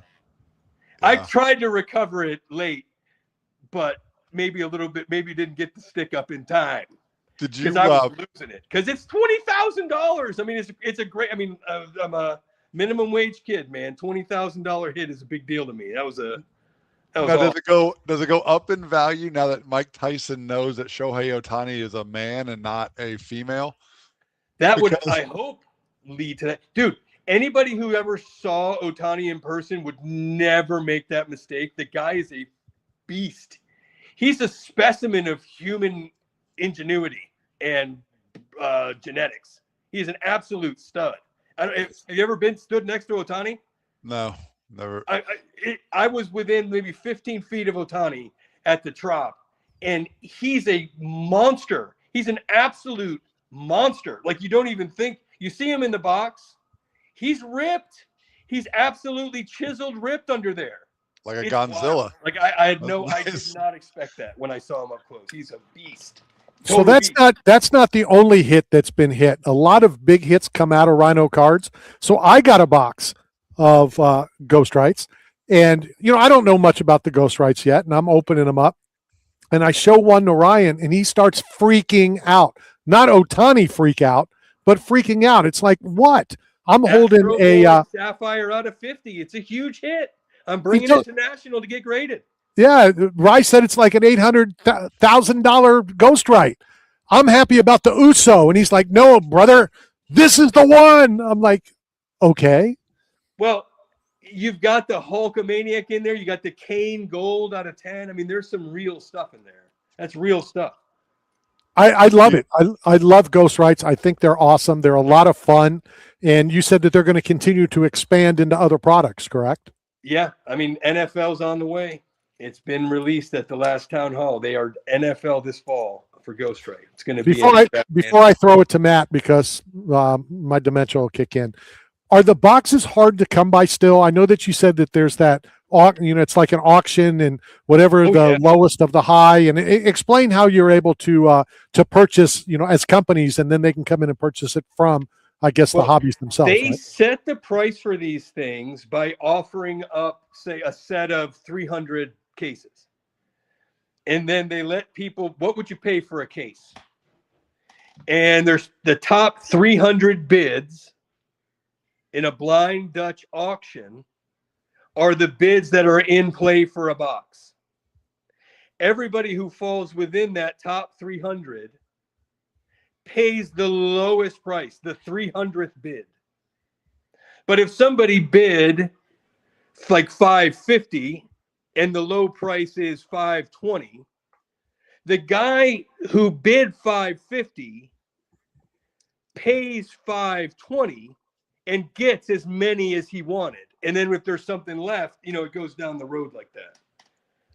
But it's the lowest price, and that becomes the established market price of the item. That's how they establish the price. So let me understand this. So there's 300 boxes. Roughly how many people put in bids? Up to 700, 800, sometimes 1,200. It depends All right. on the item. All right, so we'll say 1,000 bids for 300 boxes. If the top bid is $2,000 and the lowest bid is, what do they normally sell for? 450, 500, like that. Okay, so if the lowest bid is 500 and you jump and you're willing to go the 5, the 6, the 7 because you won at least one, wouldn't it make sense to just put an outrageous bid and then you can buy as many as you want because you have first option? Yes, that's what people do. That's why they limit the amount of bids that you have. If there were 300 bids, they would probably limit the bid number to 10 or 20. You couldn't make more than 20 bids. But you also have to put that money up front to hold. Whatever you say you're going to pay, that goes on hold. And then so you can't get too cute with it. And Otherwise, then you got 20 grand tied up for a week. And then, like any auction, I guess if you say 10 grand and you send the 10 grand in, you have to buy at least one box, I'm assuming. Yes, like it's all calculated as to if the clear price is here, like when you place your bid, all right, you're offering this much. If all of your bids win, this is the amount that you will pay. And then it just subtracts from there the number of boxes fewer that you get or however that goes. I got you. All right. Go ahead, Matt. I mean, I guess for the first time, I've actually get to experience what it feels like to have to listen to me talk at times because I'm so lost. I don't know anything about this industry. I don't even know what the hell you guys are talking about. You got to do math and like auctions and bids and like I don't know anything about it. I realize it's the same way that you would buy and trade any commodity. Stocks. Yeah, but I don't have stocks. I don't do any of that stuff. Like every time Watch I buy a Pokemon Trading Places, and then we'll follow up in 2 weeks. You'll have it all figured out. Exactly. Every time I buy a thing of value, it goes down. Like I buy a Pokemon card, it goes to nothing. I buy you would really have to try hard, Matt, for your Pokemon card to go to nothing in this market. Okay, I made it up. I don't know what Pokemon is worth more than it was last year. I was channeling my Logan Paul where he wears like a Pokemon around his necklace. It's like a $250,000, chain. 15 million. What? The clear price on that thing was $20 million. That just sold 2 months ago. He bought it for 5 and sold it for like 18. That's why Tom Brady slapped him. Yeah. What if he wrinkled the card? What if he would have like hit him? I'm not even joking. What if he would have done a body slap, like a backhanded chest slap, and he wrinkled that card? What does that card go to value in? It's all about the grading, right? Well, it's in the case. He sent it in multiple times to get a 10 on this card and then put a disgusting chain on it and sold it. I think it was like 18 million, but with the hammer and the clear and all the extra fees, it was over 20. That's crazy. Once again, we're talking to Ryan Wessner, Rhino Cards, located in St. Petersburg, 4th Street and 11th Avenue. All right, so we talked about Ghostwrite. What else is hot right now? Football's about ready to start. Is there any football products that are hot?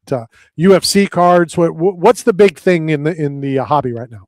The baseball season is in full flux right now, and we've got Topps Chrome Baseball that has just released today. Topps Chrome Baseball is the flagship product. It's the buyback program started with Topps Chrome Baseball. It's the absolute kind of center face of their card producing situation. Topps Chrome Baseball was like the thing, and everything has grown from that. And that is just released today. It's going to be an absolute circus trying to get a hold of hobby boxes. But the buyback program for the American and National League MVPs gives that set such amazing longevity because even the base cards of the MVP are worth $20 in store credit. And I heard that Ohtani being hurt could possibly be taking a big hit on his MVP race. Well, I don't know who else. I don't watch as much National League, admittedly, because when I'm watching baseball, I'm usually watching a Rays game. So I admittedly do not watch as much National League baseball. But I thought you were gonna say like I don't know because usually when I'm watching baseball I'm asleep. I was going to say well, that. no, I love I baseball. was going to say I'm that. a big I baseball was fan. I love it. I could watch baseball the whole time, but I don't know as much about the National League race. But I don't know how anybody other than Ohtani wins it while he's doing both. Well, While he's not doing playing both right now. That's what that's the issue right now. He's out. I know he's going to throw a bullpen maybe this weekend, so it's going to be a couple weeks before he's Every back to pitcher playing both. in major pretty much has around the All-Star break, before or after, like a planned IL 10-day shutdown in order to save the innings for late in the year, especially the good teams. Like Sure. that's been since they reduced the IL requirement from 15 to 10 days. These teams have been leveraging that for when a pitcher, even if he doesn't need it and you just want him to skip a start, you can 10-day him and then he just misses one start, but then he's just refreshed. And they're going to be doing that with Ohtani. I wouldn't be surprised if that were to happen again, maybe 2 weeks before the end of the season, so that he is just primed up for the post. I would not be shocked by that at all. Let's switch gears just for a second before we run out of time. UFC 250 cards. Are they out? What's the big hot one? How do you get, and what are they selling? The now version of that is no longer available. But from what I understand, there will be inserts from that event coming out in the subsequent products because there's a lot of game used from that. All of the material that was used in the event can then be put into cards. So a lot of the stuff that you saw in the cage and on the mat and all that stuff's going to be turned into memorabilia of some sort. So that will come out probably within the next 6 months or so-ish. Wasn't there a special box that was supposed to come out like real quick? Whatever the commemorative box for that would have just kind of been, it's not going to be as collectible as the stuff that's going to come out later that has all the gear in it from the event, especially the game, the fight worn stuff. Because as you know, there's not much to a uniform when you're in the octagon there. So there's very little that you can turn into a card. It's highly collectible. Sure. Okay, this is controversial. Me being the old me being the old me. What if you took the American flag from the White House 250 card, cut it up, and gave little pieces of it? Why? I'm asking for a fan. I'm asking, but I mean, I think that was I always thought that was a crime, but maybe not. It is to me. I think you can get charged with desecration for doing that to monetize like that. I wouldn't risk it. I wouldn't do it. I wouldn't buy it. Well, yeah. So I'll send back a message, let them know that. Okay. So no. Yeah. Okay. It's just you don't need that. Hold on. You don't need that. You know what I mean? Like that's a little much. I forgot. If you wanted to have it in a shadow box and treat it respectfully and make it a collectible, I think that's good. But to cut it up into a bunch of pieces, I don't think anybody would get behind that. Because the kind of people that would be patriotic to buy that would be offended that you cut up the flag. Absolutely. Like, what are you going to have some flag burning hippie buying a piece of the American flag for UFC? I don't think so, buddy. Take your purple hair and go into the next booth. I'm with you. Let me ask you this finally, because it was a big issue. It was a big problem about making money, the sponsorships, the this, that, the others. So isn't this kind of the same thing that Topps is going to be making money, profiting on the fight, from the fight? Of course. I mean, I just think you just got your head in the sand if you think those things aren't all intentionally 100% set up from the get-go to make sure that only the top companies are getting the money from these kind of things. You know how that stuff goes more than me, Randy. I mean, that's the stuff that's left over for the little peons is hardly enough to get by on, but they're definitely getting fat on this stuff for sure. 100%. Anything final from you, Matt? No, man, I just got to come to the store and check that place out, man. It looks like a cool lifestyle. Looks like a cool business, and looks like you have a lot of fun. Yeah, man, you got to come in. Yeah, there's something for everybody in here, even the most jaded hobbyists. There's something. I got so much crap in here. There's got to be something of interest to somebody. Don't call your livelihood crap. Like, just give it more respect than the flag. I can tell you, I got 2 rooms of crap back there. That's not even out here. Well, I know a great item Matt might be interested in purchasing. You've got a really sweet Conor McGregor plaque, limited edition, little mat Is it- on it. Is How it about that broken? bad boy right there? Wow, that's cool. I think it's like $150, $200. It's awesome. Really, that's a cool. My birthday was in June. That'll be a nice gift. Well, just Thanks, drop off thank- $200 and I'm sure he can sell it to you. Thanks, Ryan.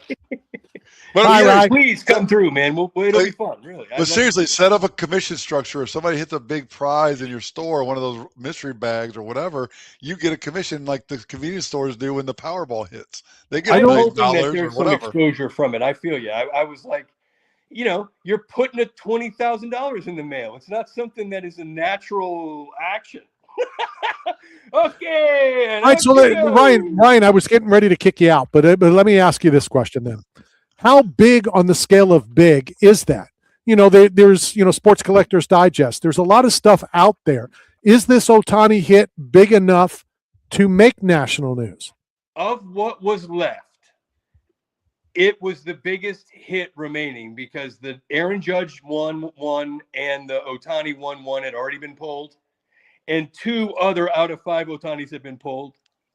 So that's the next. This was the next best alive hit. Did you call The Fox Judge News? Judge Did you call the local media? Did you call the news stations and do a story on it? Well, since it was it was on my Whatnot platform, it wasn't really a local type of situation, but we're hoping that it picks up some steam. Like I said, it's got 4,500 views or something. That for me, that's a lot more than my stuff usually gets, like substantially more than what my stuff usually. If I get to 500, I'm like, wow, that was a good one.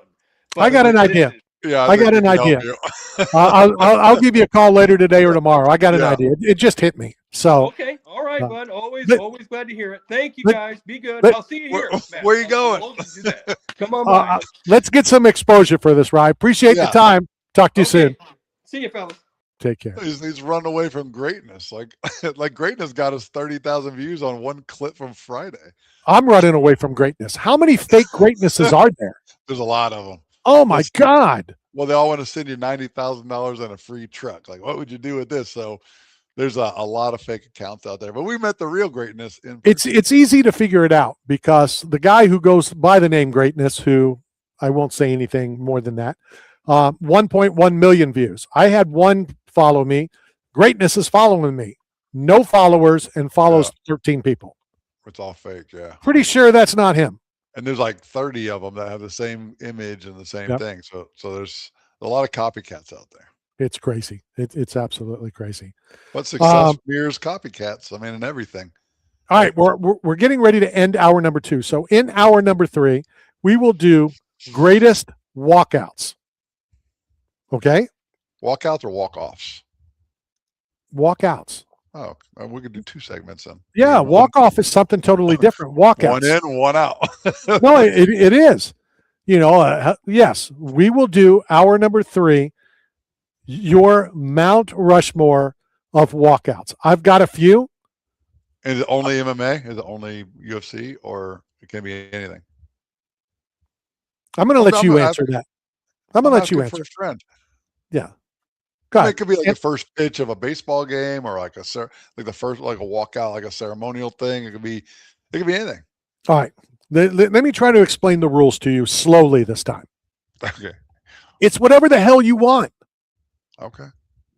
When we tried this and a co-host stupidly tried to go with broads, I went with Broadway. Think outside the box. I live Walkouts. outside the box. I'm good. No, you live in a box. That's the problem. I've got some MMAs. I've got some baseball stuff. Walkouts, some iconic. I think that's all I have is MMA. And no, I got one other one too. I got another one. And you kind of want to get. We're going to have to flip. I'll flip a coin. You call it to who goes first or who goes second, because you want to say one before I do. If you think this is the greatest one, you don't want to hold back. I'm going to hold one of mine back because I think there is no way ever that you would get this. Okay. So I'm going to save this one for 4th. I'm going to tell you that right now. if you name it, I will let you know that that's the one I was going for fourth. I'm saving it because I know there's no way ever you would be able to use this one or name this one. You can use it if you call it. All right. So hopefully you thought about it for a while. Think inside the box. Think outside the box. Isn't that a Taco Bell slogan? I don't They're know. I think they had apologized. Didn't they apologize to the lettuce producer, like the Taylor Farms, for blaming the explosive diarrhea on the supplier? Was there some kind of media? The subject you're talking about, Taco Bell and lettuce, is my Ozzy Osbourne of your conversation. Okay, so you have no idea. No idea. Okay, I'm just Zero. asking for a friend. You have a lot of one friends. Yeah, well, I just don't implicate myself in anything. Just make sure I pass the buck. All right. So where did you stand? I brought up about the wrestling thing. Are you okay with the guy who shoved the other guy's face to the ground? Are you okay that he retaliated? Do they both suffer? One right make two wrongs make a right. Where do you stand? Two rights made an airplane. It's not bad. I don't know. I think they're both in the wrong, and they both got justifiable justice for what occurred. One was disrespectful, and there was retaliation for it. An eye for an eye, a tooth for tooth is kind of the foundation of our country. It's how we were kind of built. So, yeah, if you're going to be disrespectful and step outside the lines, you get what happens. All right. We are getting ready to enter hour number 3. We will continue through going live on the YouTube channel. We are still hitting the brakes on the FCC across the country. Let's talk about last weekend, Oklahoma City. I get a call from a buddy. Hey, are you here? I go, did you ever tell me you were going? Oh, I forgot. Well, I didn't go because I didn't know you were going. The main event, Dricus Du Plessis, Kamaru Usman. Did you watch it? I did. Thoughts? I thought Dricus looked winded. I thought he had too much weight and size on him. He didn't look like he had the gas tank. I thought Kamaru was actually going to weather that storm initially in the first couple rounds. I thought Kamaru was going to come back and win that fight. I really did. I thought at first there was no chance. I thought Kamaru was, too big of a fighter, too long of a reach. It's Kamaru. Okay. Usman, as I call him. Okay. Us. But I thought my Us ghost right. I'm so mad. I came to get my ghost rights to take them home to my home studio. They're not here. I hope I already took them. If not, there's cameras here. Someone's going down because I got an Us. I got an Uso ghost right. But I think Usman did better than I expected. I thought he looked better than I thought he would.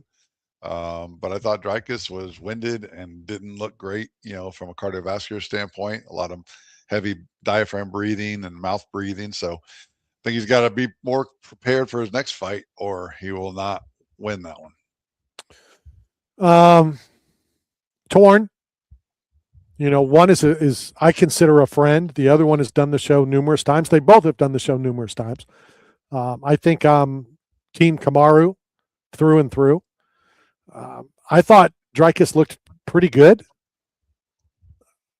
I don't think this pushes him to a title shot, fighting a welterweight that came up. I know everybody's chasing Sean Strickland. I know Kamaru was on the week that you were out, and, he's not chasing. He's looking for big fights. I don't know what's next for him. Does he go down to welterweight? At this point of his career, does he want to fight the weight fight? Does he want to do all that? I don't know. I don't think so. I don't know. I think it didn't do much for Dricus, where I think it could have done for Kamaru. Coming up, it's so different. I don't know. I don't know how it plays out. Yeah, I don't know. Okay, they don't call you the best for nothing. They don't even call me anymore. my phone's been silent. I've got all these phones behind me and no one calls. It's like, look, I'm ready, man. Look, I'm ready for like a network or somebody to pick this show up and put us on that big stage. I'm ready for that spotlight. People can't even survive the spotlight. I'm built for this. But I don't know what they're waiting on, man. For me to be more professional and listen more, apparently. I don't know. I was going to say But I'm that. here. Speaking of spotlight, Hulk Hogan's spotlight was so bright that the 6 people in the front row got burnt, and I was one of them. And I was happy to see that. The hell are Happy you to see talking it. about? I'm happy to see that Nick got the Hulkster's Corvette back. The red legendary Hulkster got the car back. So Nick got his car back. And All right. Do you want to explain it? Do you want to explain A, what you're talking about getting burned? B, where did the car go? 3, we'll pretend like we care. How did he get it back? So apparently Hulkster sent the classic red Corvette up to one of Linda's family members, maybe a brother or uncle or somebody, and they were storing it somewhere up north. I don't know, Connecticut, or I'm gonna make that up because I don't know the exact location. But they had held it and restored it or kept it, in storage, and it was returned to Nick to add back to the fleet of cars that were left in his inheritance, and reunited Nick with the legendary Hulkster mobile, not the Viper, but the Corvette. So, All right. So he it's now back in didn't. Nick's possession. It's not like he had to hunt it down. It was coming back to him at some No. point. Yeah, it's his family. So but it's back where it belongs, back in his son's hands, and keep a piece of that history alive, that memorabilia alive. And what I mean about the spotlight, anyone associated with Hogan was in a spotlight. Anybody that knew him was, people, hey, where's Terry? What's Terry doing? Like, they would try to get information about where he was going to be on the beach, or what he was going to do that day, or where he was going to eat dinner. So, when you're in a place like Clearwater Beach with global tourism, they came there to see Hulk. I mean, at the same time, they had a beach and water and vacation, but a lot of people planned their vacation just so they could have a chance to meet their idol, their legendary star of WWF. And that spotlight's bright, man. So that's all I'm saying. But a lot of people shy away from spotlight. A lot of people can't handle spotlight. A lot of people will come on this radio program and not even put on their camera. They're embarrassed the way that they look. They're not aging gracefully, or they don't want to put themselves out there like that, or they're afraid for their safety when they're in public. I just saw a video this week that ASAP Rocky, the rap singer that your son follows, that goes to the concerts. I think he's been to an ASAP concert, but he was just walking around New York City alone, without security, without protection, and people were like, "How can he do that? Why would he do that?" But he was just being him. But Greatness had 2 armed guards. Greatness don't play. Greatness is smart enough because he knows the street culture, man. Like, he knows that thing. You can't have nice things and then take it around a place of desperation where people have nothing and they're desperate. So when he's at the street giving out cash and tossing watermelons in the sky, and he's a target. And so because he does that culture, that's his audience, he's got to protect himself at all times. Even though he does so much good with his blessings, he still has to protect himself, because it takes one person, like Hannah Rott found out on Saturday in Texas, to end it all. And his one job is to return home to his family and to his kids. Regardless of what his gimmicks are, what he does, my job is to return home to my family every single day. And that's why I chose not to go to the UFC 250 card. That's why I declined the invitation to go to the White House and sit in the grass, because I didn't think it was safe. I thought it was a stupid decision on my part to be where the president of the free world, all of his allies, all of his military minds, all of his supporters, all of the UFC, everything that people hate about America, that they protest worldwide about our flag, was going to be in one place at one time, outside in an active conflict of a war going on in the Middle East. And I just didn't think that it was worth it to me to be in that scenario, to where I could lose my life from a drone strike and never come back home. And but regardless of how big we make this show, regardless of how big we become, no matter how big I become, we always have to be safe, because we have different lives outside of this internet stream. That's all I'm saying. All right, Mount Rushmore. We're now going to let's try to get the Mount Rushmore of walkouts. All right. I'm going to flip an imaginary coin. Okay. I got it. Heads or tails? Tails. No, I is know. No, heads up is my favorite sexual position. So I'll go heads up. okay. Give It me was heads. tails. Damn. I said it was tails. It's like You the said Ghost Ride thing. How do you not buy the box if it's $77 and you know it's worth 20,000? How do you not No. buy that box? First of all, you don't buy the box for. I swear to God, you don't listen. What'd you say? You bid on each individual ghost right. So there's 12 ghost rights. So you bid. He'll pull out number one. Number one starts at $50. Now you're all going for the one hit that's in that box. So But the you first know that there's a $20,000 token. No. You know one of them worth No. 20,000. Oh, you don't No. know that. No, it's just like a pack of cards. Every Okay. box is supposed to have a hit. My Oh. hit is worth $800. Got it. But and there's another hit that could be worth $200. You don't know. It's just like buying a cards. All right. So here's what we're doing, and then we both can decide who has the best Mount Rushmore. We are doing Mount Rushmore of walkouts. Can be anything, but it has to be a walkout. All right. I'm going to go with my favorite walkout of all time, and I'm going to jot these down so that we will have proof on who wins. All right. All right. My favorite walkout, Conor McGregor with Sinead O'Connor singing his walkout as he walked out. Unbelievable. Don't like the guy, didn't like the guy, probably never will like the guy. Big ups to Patty Pimblett, by the way, who bought the stool that Yeah. Ilya Tapoya quit on. Don't say that. Well, he did. Don't say that he quit. He's not French. The French surrender. Like you can't do that. He's a Spaniard, right? I mean, he's they're champions. They're World Cup champions now. So you give the king some respect. And I like Ilya Tapoya. I'm on the Patty bandwagon. I'm on the train. I'm on the horse and buggy. I may buy a Patty Pimblett T-shirt. What? I may. Wow. I think I've only bought 2 MMA shirts. I bought the UFC 250 hat in DC. I believe I've only bought 2 MMA shirts. One was the Anderson Silva. 2 was the MMA Weekly Ryan Bennett shirt. I believe they're the only 2 shirts I've bought, MMA wise. I've been given others. They're the 2 I've bought. All right. So Mount Rushmore of walkouts. My first is Conor McGregor with Sinead O'Connor. I'll go with Israel Adesanya, my Nigerian brother, who came out, the Undertaker with the urn and the hat, as to bring in the wrestling and the whole entertainment aspect of fighting, where it's was a great hybrid. I've got so many to choose from, that I thought of. Which one do I think you will take? I think you may take this if you really thought about it. You're not thinking like you should. Well, I'm not me today. I'm a professional.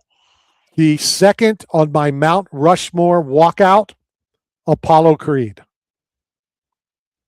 Okay. All right, so that's a movie, right? Like that's a character. It's not a real life thing. Apollo Like Creed, Rocky Balboa. Yeah, so it's a movie scene. Yeah. All right. I'm gonna go with oh man, do I want to be me? I'm gonna go with Lorenzo Hunt with the Money Machine, the triple champion, BKFC greatest of all time, Mount Rushmore of bare knuckle, who also I have a one of one. Yeah, nobody cares. Spartan so- Shield. Look at this thing. The Lorenzo Hunt one of one sign from the 3-division champ, the Iron Weight champion on the BKFC, bringing out the Money Machine, making it rain on all the girls. You know what I mean? No, first of all, yes, you can use it, but you got to be careful what you say and how you say it. What did I say? Because he made it rain on me and he bought my Diet Coke in Fort Lauderdale. I mean, hoes be hoes, man. Making it rain on them hoes. And bros. I mean, he didn't care. Remember at the beginning of the show when I said I can't hate you any more than I already do? I'm just saying. All right. God, there's so many that I want to go to. I'll go with Mariano Rivera coming out, Sandman, Yankees. I don't see any way that you can top my group, but go ahead. How about how about Dennis Rodman walking out and marrying himself, like in a wedding dress? Dennis Rodman with the walk-off, the walk-in, walking down the aisle, marrying himself. Probably the greatest moment of sports history. There's so many that I can go with. I want to go one just to slam it in your face. Ooh, we'll do it. But I'm not. I'm going to go with. Come on, I'm Tom going to go. Brady. I'm going to go with Ricky Vaughn. Ricky Vaughn, the legendary Indians, or I guess we got to call them former Indians. No, he wasn't a former Indian. Ricky Vaughn played for the Cleveland Indians. Well, yeah, but like the Wild Thing, right? Wasn't that the Wild movie? Thing. Yeah. Yeah, but now we can't call them Indians because it's like insensitive to. We have to call them formerly known as Native Americans or something. You're like incorrect. That. We can because he played for the Cleveland Indians in major leagues. It's like my game jersey of Todd Yoder. It's not a Washington Commanders jersey that I own. I own a Washington Redskins game jersey from Todd Yoder. So Ricky Vaughn, Cleveland Indians, Wild Thing. Just a bit outside. He's awesome.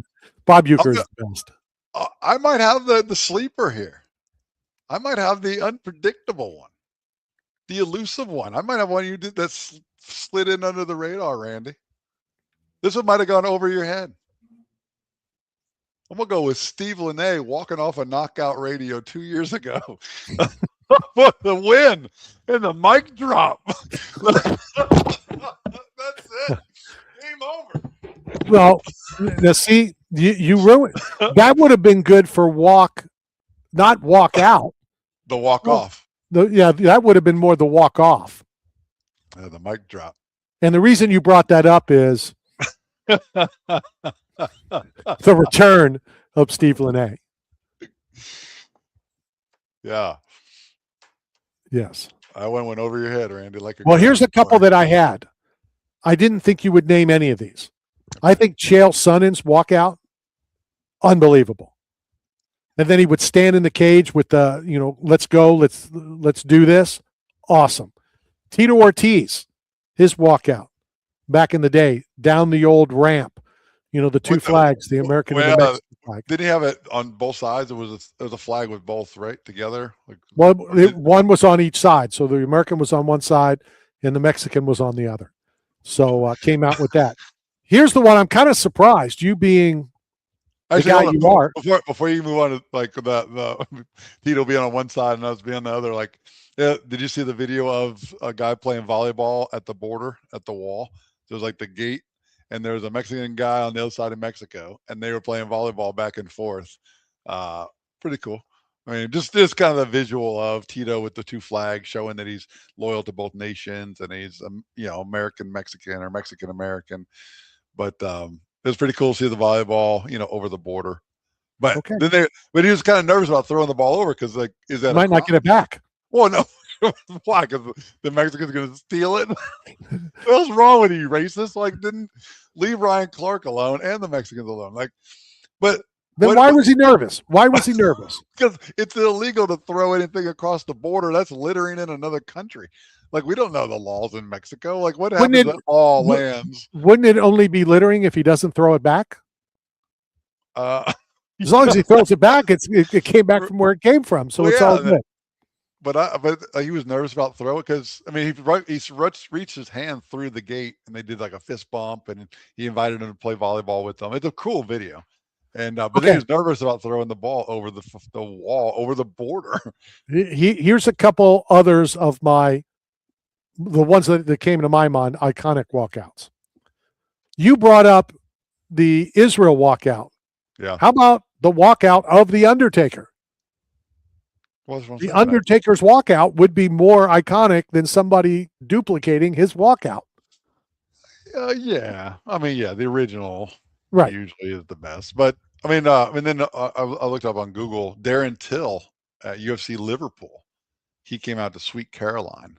which is a fan favorite. I mean, Sweet Caroline, when it plays in a nightclub or like, in a sporting arena, it's a pretty powerful movement. So a lot of times, not just the antics of the fighter of building themselves up. It's more about what kind of Well, for experience the sure. crowd gets.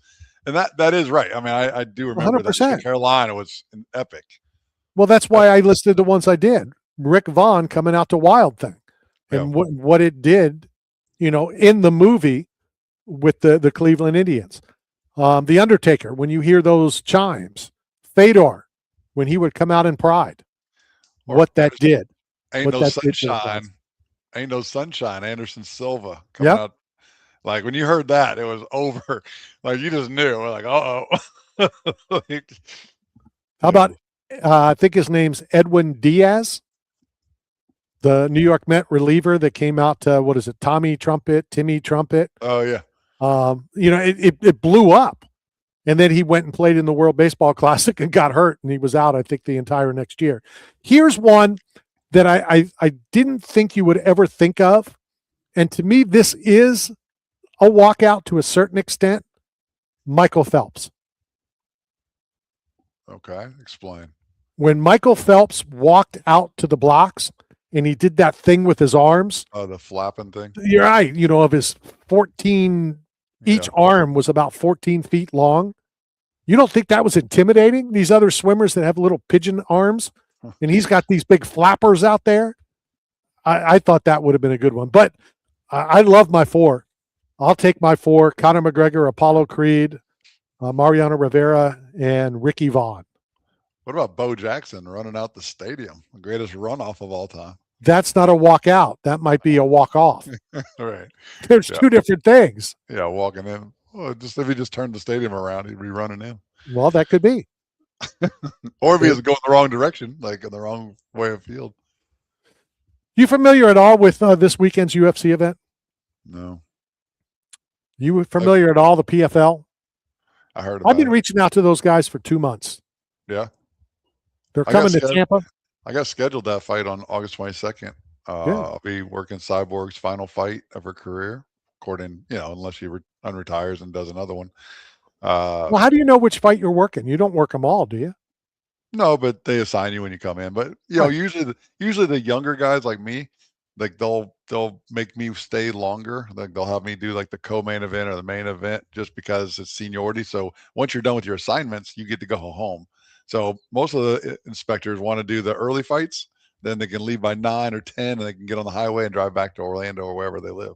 I'm going to have to do research on that. I say BS on that. Well, the big fight, there's gonna be somebody that wants to be there for the main event on Cyborg inside the cage. So they'll stay not- for Hold on. seniority. Hold on. It's not about what you commissions want.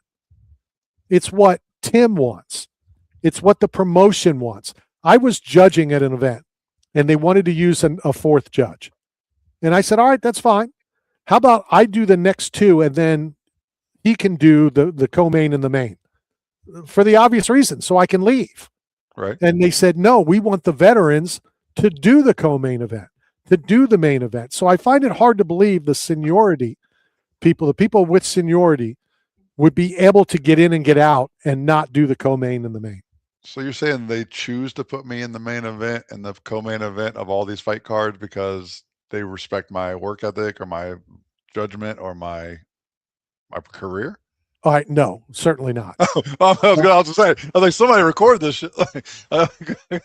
Well, no, here's what I'm going to say, and I'm not ripping on you. I'm just telling you my thoughts. Yeah. Have you judged a bigger card than PFL coming to Tampa in August? Not judged. Been at Oh, yeah, commission. right. No. I don't The think answer's so. no. Yeah, the answer is no.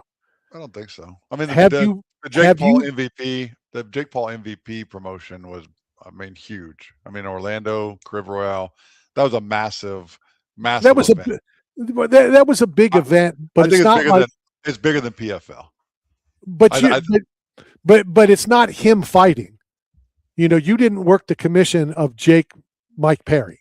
Right, but it was his fight. But it was his promotion. He was in the ring. He was there. It was his production, but he wasn't fighting on that card. Right. You're right. So I would say no.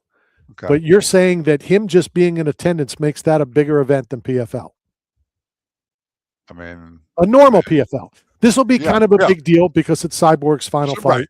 Of course. No, I agree with that. But I think a regular PFL fight versus a Jake Paul fight or production is equal, if not MVP gets the nod. I mean, because they're growing quickly. I mean, the MVP had that big fight, Jake Perry or Mike Perry, Diaz. No, I get it. But again, that's that fight. I don't think it being a Jake Paul promotion makes it a bigger fight. Celebrities are going to be at, the events all the time.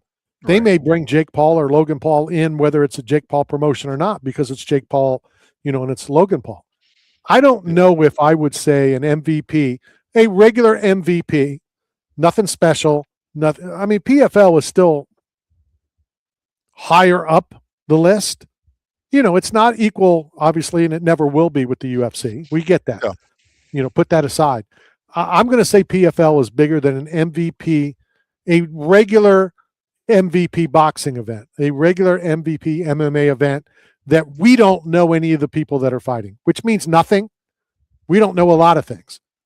I'm just, as much as I'm not a big PFL guy, I'm not going to agree that a regular everyday MVP event is going to be higher up the food chain than a PFL. But the PFL was doing their fights every week in Universal in Orlando. Every Thursday night was a PFL fight.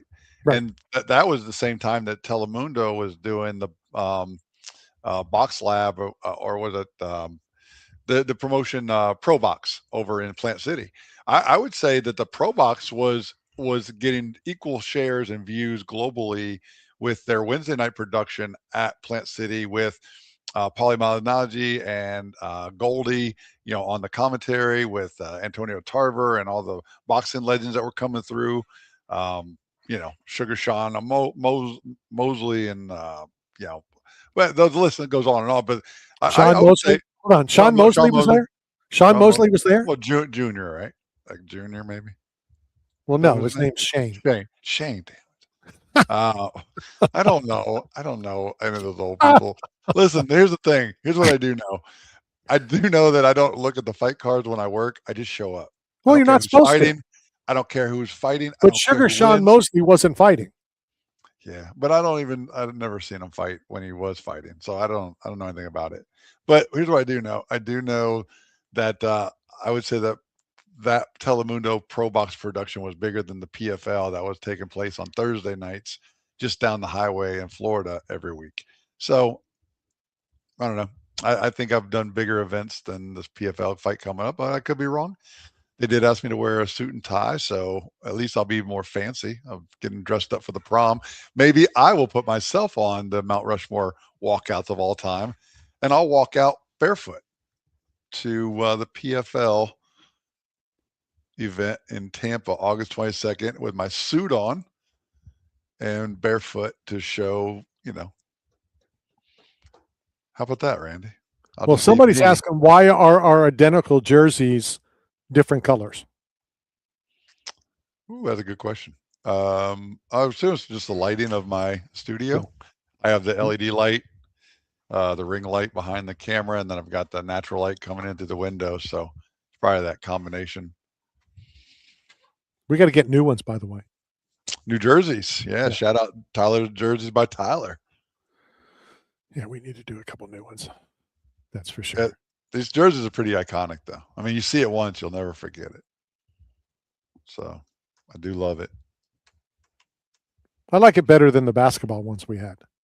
Yeah, basketball one didn't really fit right. If it was like the Roscoe Elite one I wore yesterday, shout out DJ Tony, who just got named the DJ for the MVP fight in Orlando, August 8th. So DJ Tony on the ones and twos. Shout out to one of the homies. And it's cool, man. Good to see Tony back doing big events, big stadiums, big arenas, big productions. It's good stuff, dude. All right. I'm still going to say that the PFL is bigger without doing research. And again, every fight, every event is different. I get that. So I'm not going to say PFL was bigger than the fiasco of that card in California. Obviously that was much bigger. Yeah, right. I mean, if you're playing in stadiums like that, SoFi or wherever, Madison Square, big arenas. But I mean, there's still PFL is going to be a benchmark.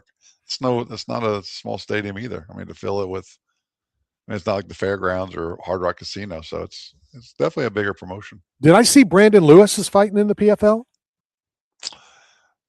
I do think you did, but I think his opponent dropped out, didn't he? Well, yeah, but I thought that they put another date or something. But Brandon Lewis from our gym back in the day, glad to see that he's doing well. You still go? Do you still go to the jiu-jitsu schools, or do you still? When was the last time you've been to a MMA gym other than your granddaughter's, for karate or whatever? She just got another stripe on her belt, by the way. Nice. Yeah. But when was the last time you actually went to an actual MMA training gym? It's been a long time. Well, it's a shame. I would train every night if David Vieira would have put his gym back where it was in Pinellas Park. He's in Trinity.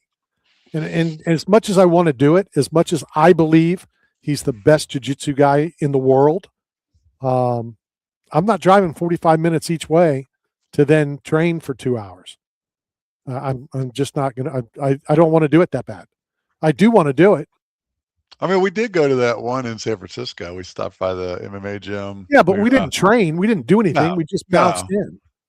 Well, we should do that. We should do more of that, travel and tours and promote the gyms like that. I mean, that while we're traveling, that's a fun thing to do for Knockout Radio, right? I think the first place I would want to go to is Cincinnati and do some jiu-jitsu with my buddy George Gazelle.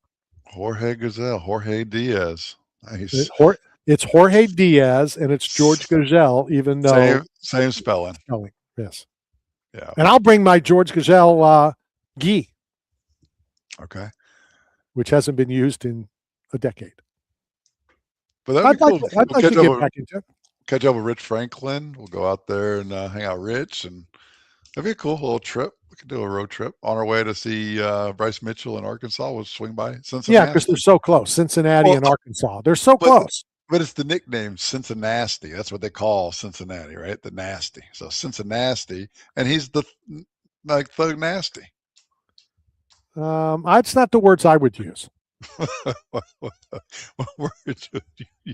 Careful, he has a gun, Randy, and you have to quit throwing elbows illegally. I would have guns too. If I go see Bryce Mitchell face to face, I would bring those two guys that Greatness had.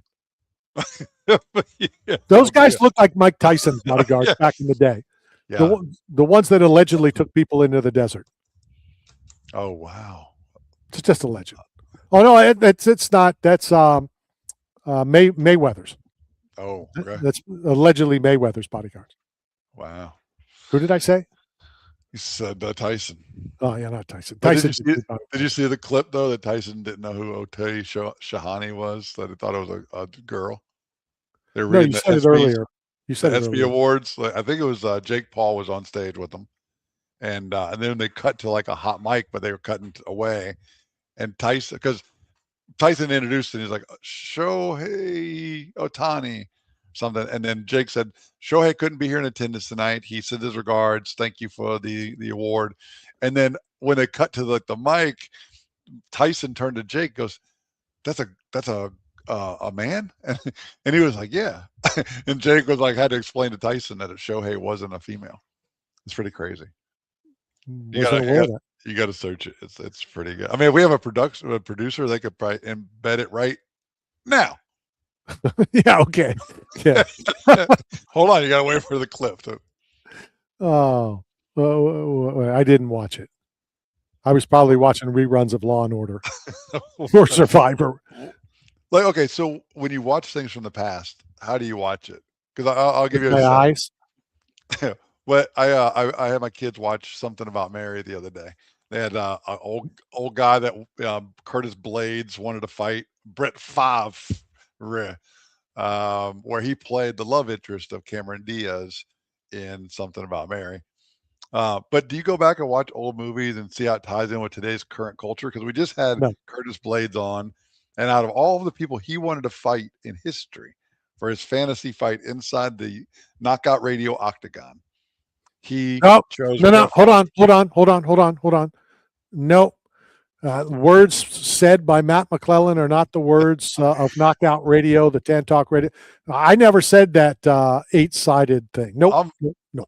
I'm messing up, man. It took me 2 hours and 24 minutes to get my first, disclaimer. I'm not the only one with a trademark. Hold on. I'm not the only one with a trademark. The UFC has a trademark on the Octagon. So us people that have registered trademarks stick together. We don't break that. So I tried to trademark Matt my name here, but they wouldn't let me at the Comic-Con. So but I'm using it in use. So if anybody ever copies this, send in the email to the request line. You could be grandfathered in. I'm that is gonna true. I am in talks. Well, you need attorneys for that, and in order to have attorneys, you need money. So in other words, you're screwed. Or you need greatness as bodyguards. That's equal to a cease and desist. Because you say my name again without paying me my money, we got a problem. But you need money to be able to have the people to block your money to be there to support your money, but you don't. Dang. So that's kind of the problem. Well, I'm going to sell some of my memorabilia. So up for auction right now is the one-of-a-kind, one-of-one Lorenzo Hunt, the 3-division BKFC champion. Best. I do like it. I do like that BKFC added that, made-up division, which there should be. We've talked about this, the difference in the weights, and then you go from 185, 205 to 409. Obviously not. It can only go up to 260, but I'm just saying there should be something between 206 and 260, 258, whatever. So big ups. I'm critical of a lot of things, of a lot of organizations, but I like that Dave Feldman and BKFC did that.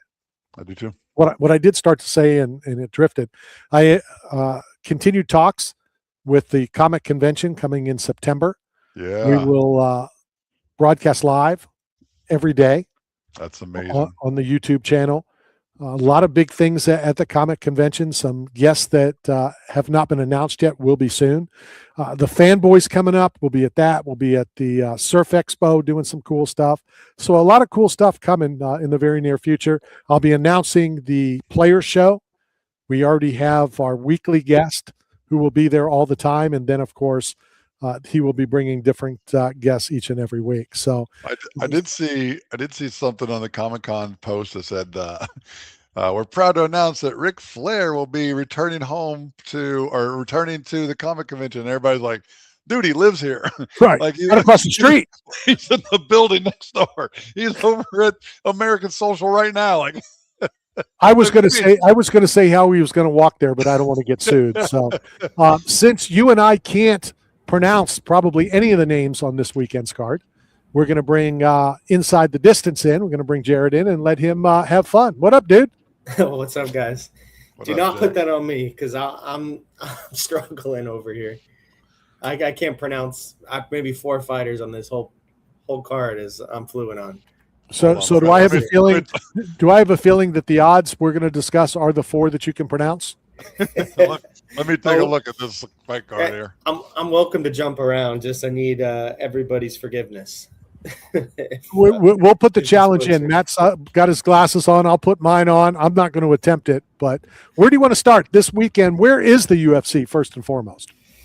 Abu Dhabi. Okay. Yeah. So in Abu Dhabi, early start time. So I think 9 o'clock, the prelim start.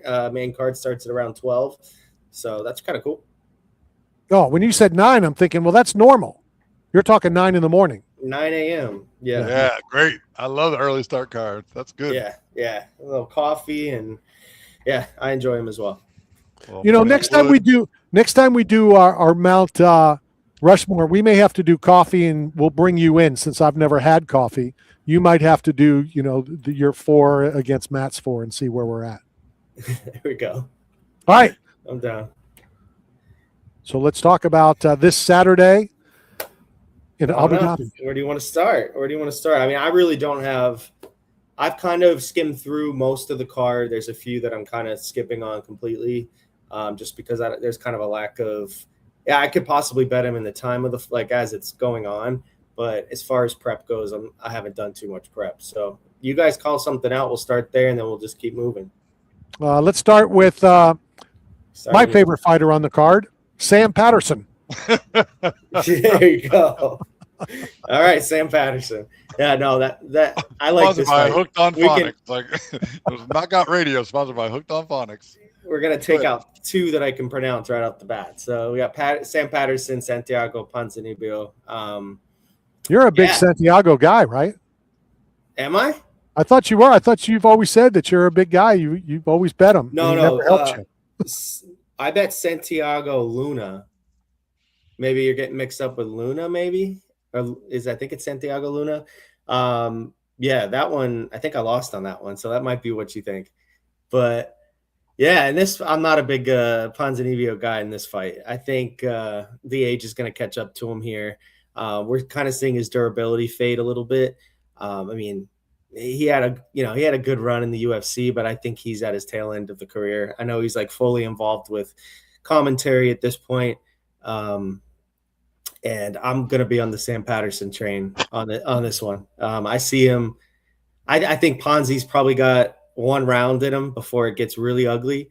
But my favorite play on this card, and it's something that I was looking at parlays before I got on, but I'm trying to put something together because a lot of this card is, what we would call chalky. It's a lot of big favorites. They tend to build it up towards guys who are on that side of the world, of course, and favorable matchups, stuff like that. But my favorite bet in this fight is going to be the under 2.5, which we're getting decent money on. But if we also if we parlay that with Sam Patterson by finish, it brings it down to a pretty comfortable number, like the 160 range.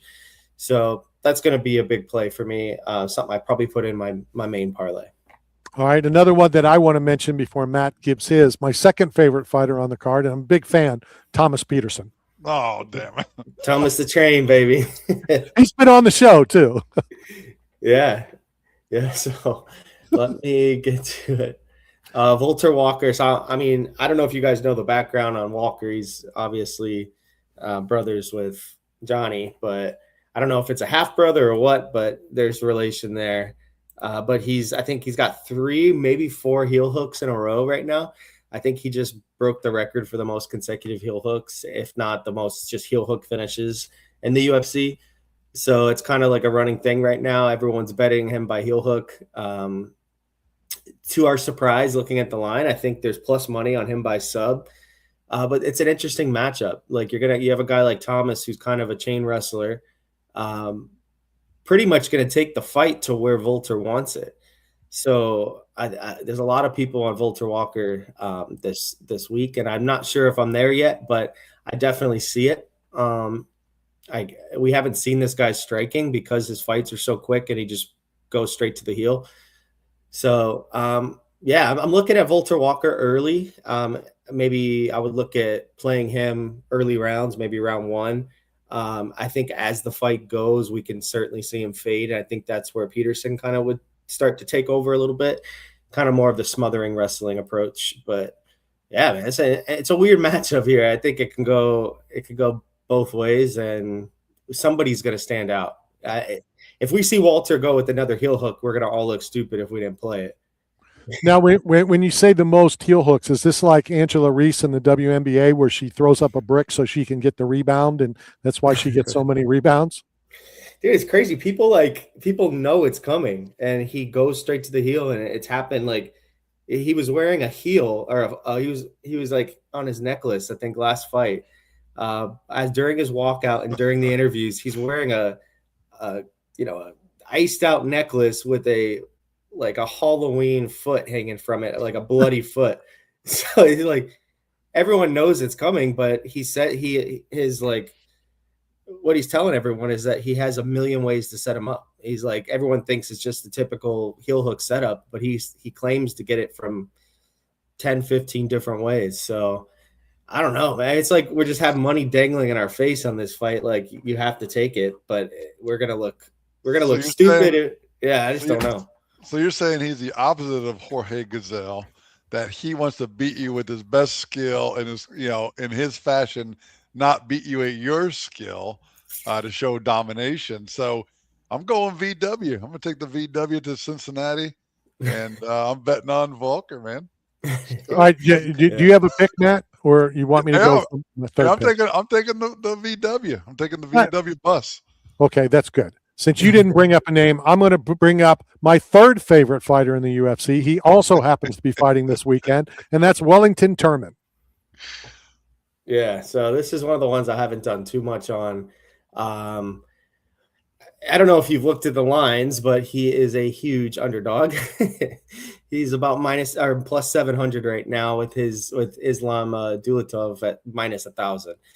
So clearly, everybody's on Dulatov. I don't know how to play this. I think people are going to look at him by finish here.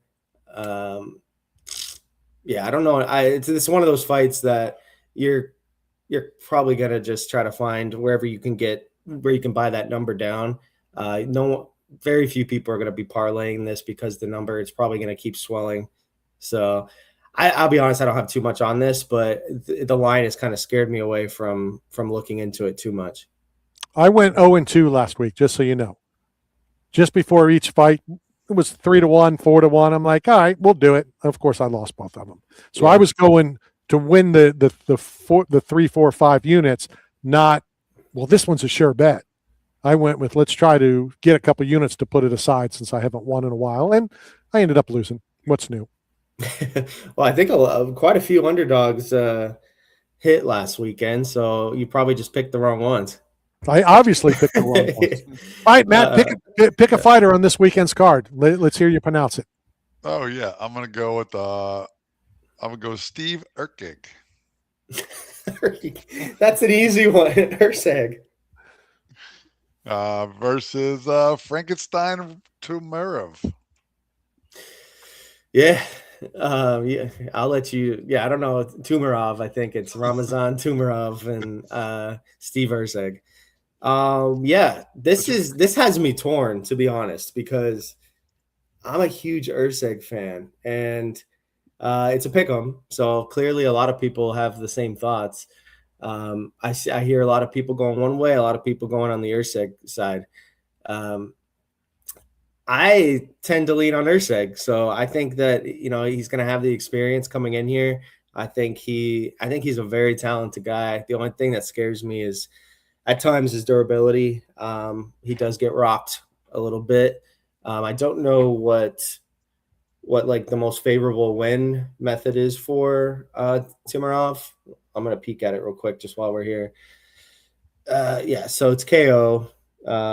Submission. He's not a submission guy. So we're going to see a stand-up side from Tumarov. Urseg could possibly have some advantage on the submission grappling side. So, yeah, my pick is Urseg. Again, I don't have too much inside or in-depth information on this one. All right, so here I'm going to throw you the underhand softball. Let's go to the Magomed fight. Yeah, that one. Definitely lean in on Ankalaev here. I think it's a get right spot for him.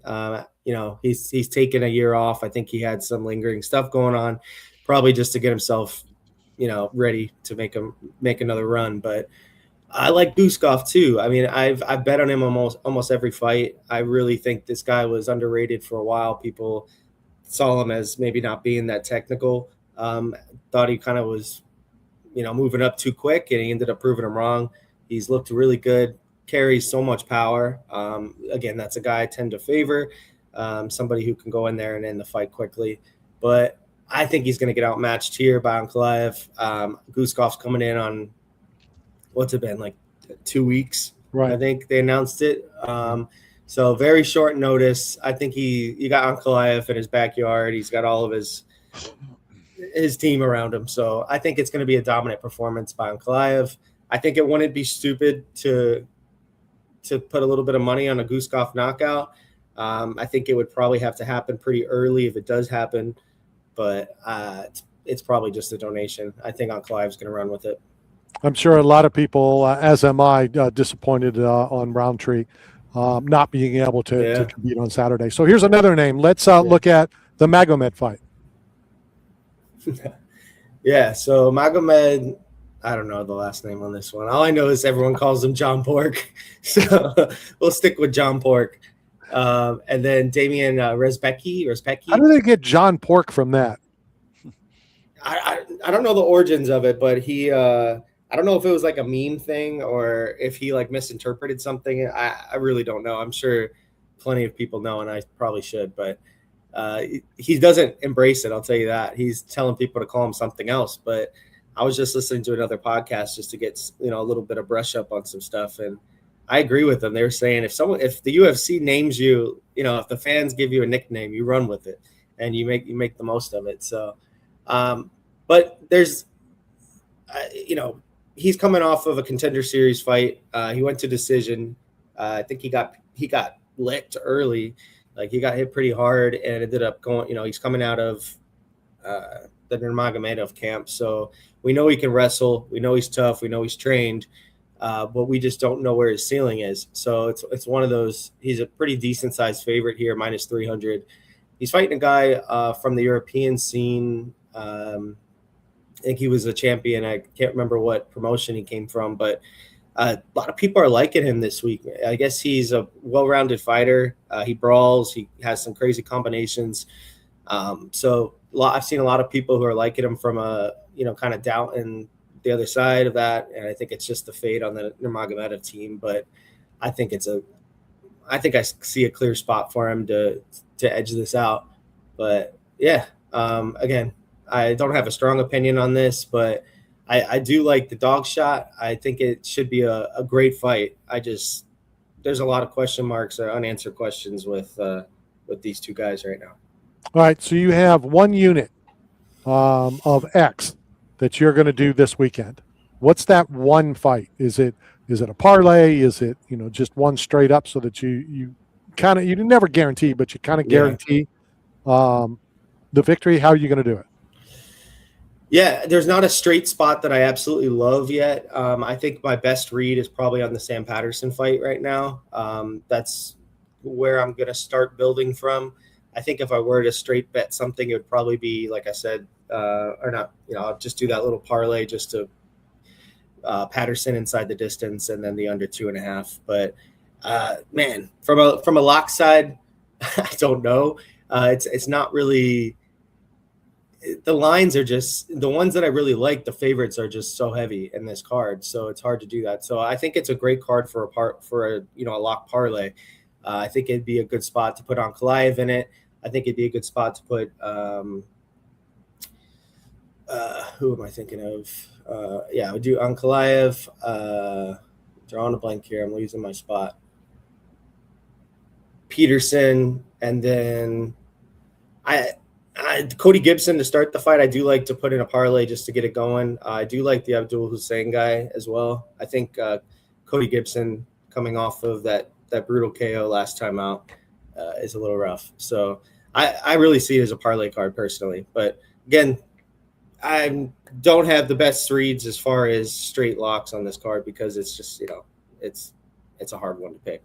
All right. Well, we have a lot of people in the chat room asking, about your go-to. So you kind of gave it, and I don't know if you gave it because that's the name you could pronounce best, or that's who you really thought would win. Who, Peterson or Patterson? Yeah. No, I think he's got the most favorable matchup by far. So yeah, let's go with that. I like him the best. How far out do you start looking? I'll be covering the next UFC in a couple of weeks in Philadelphia, August 15th. Is it too far out to start looking, or do you look the week of? Do you wait till weigh-ins? When do you really start judging, the most? Well, I think that's the hardest, even doing, once I started doing this with you guys, I take in as much information. Obviously, if you really like somebody, you want to bet them early. Definitely if you know it's going to keep swelling. You need to get that before the line, just absolutely skyrockets. So, and to that extent, yeah, I'll find some people I really like, and I really don't care what my study or tape does because I just like the matchup right off first look. But when it comes to most fights that I bet on, I'm a very methodical. I like to take in as much information as possible. I like to see different perspectives. There's people who do this for a living, and they're watching tape nonstop. I got a day job, so. It's after work, it's late nights, it's sometimes the day of the fights. But by the time the fights get there, I certainly have a decent read on where I'm going to be putting my money. But yeah, getting bets out there Tuesday, Wednesday is always tough. There's even people who are doing it for a living sometimes don't lock their bets in until Friday or, until after the weigh-ins. I'm nothing anywhere near expert, experienced, whatever. I like the weigh-ins. I want to see what they are on Friday. We're able to attend and shoot the official weigh-ins. When I see how they're walking up, what their demeanor is, are they clowning around? Are they really serious? Do they need the box? All that kind of stuff. So I think it's, hard to kind of put bets in early and then somebody misses weight or whatever. So the rumor mill starts working too. I mean, as the week goes on, that's when injuries start to be disclosed more. That's when teams are talking. You start to see lines all of a sudden, like we've seen in the past, just go crazy the opposite direction. And you're stuck with a bet that you can cash out, but you're losing money on a cash out. So you just end up sticking it out and then it looks stupid. But the weigh-ins are huge for me. Everyone's always giving me crap for, I sit back and watch a bunch of dudes weighing on the scales, but like I watch that religiously. I'm looking at how hard the cut is, if they look drained. When some fighters, it doesn't matter. They can look horrible and the scales come out and look amazing and bounce back. But somebody, for instance, like we didn't even talk about like Bonfim. We've seen very bad weigh-ins from Ismail Bonfim in the past, and it's kind of been telling of how he looks on fight night. He tends to be a little more fragile. He tends to be a little more sluggish. His gas tank is not there. So that's certainly a fight because I love Axel Sola or whatever. I don't know if it's Sola Axel, but I think it's Axel Sola. I like him as a fighter. He's a clean striker. Isn't like a KO guy, but he's kind of like he's gonna kind of put it on you and he's gonna eventually break you. But Bonfim, he's a stud and he's not rising as fast as his brother is, but he comes from a good camp. He's got good guys around him and so on. So that's definitely a fight that I'm not putting any money on until I see what he looks like. What question you got, Matt? No, it just, like you saw like a Chase Hooper. Didn't he miss weight in Oklahoma City? Didn't he miss, does that factor into any of this? Like, if a fighter misses weight, do you look at it like maybe they weren't like focused in their fight camp or they weren't on target or they weren't as disciplined? Do you put your money on those kind of things as well? Yeah, certainly. I mean, it's some people say that's the fight before the fight, and you give up, you miss it. I mean, maybe they didn't give up. Maybe they were told or advised to stop cutting and we don't know the full story all the time, but But then he went out and won. And so he lost 20%. Yeah. He lost 20% of his purse, but then he won the fight. So yeah, you got a performance bonus or something. It's really tough to bet on these fights. I mean, it is. It really is. Sometimes you look into things that mean nothing. I mean, when we see a little bump pop up, everyone screams that it's, that someone has MRSA or staph infection or something. And typically that means they're on antibiotics. Typically that means their gas tank's going to be ripped apart, but then they go out and win. So sometimes it's, just overanalyzing everything and it ends up being nothing. But we need to still do the research. And that's why I take so much time to still listen to other people, because they might have a totally different perspective. They'll say this and this has happened before. And it's so many hours to look back and say, oh, this has happened 2-3 fights ago. He did just fine. It's just the way he rolls. And yeah. So, but that's why we have the different perspectives on this show. Randy's got his perspective. I've got mine, and so we all come together and make a collective and help everybody hopefully make some money.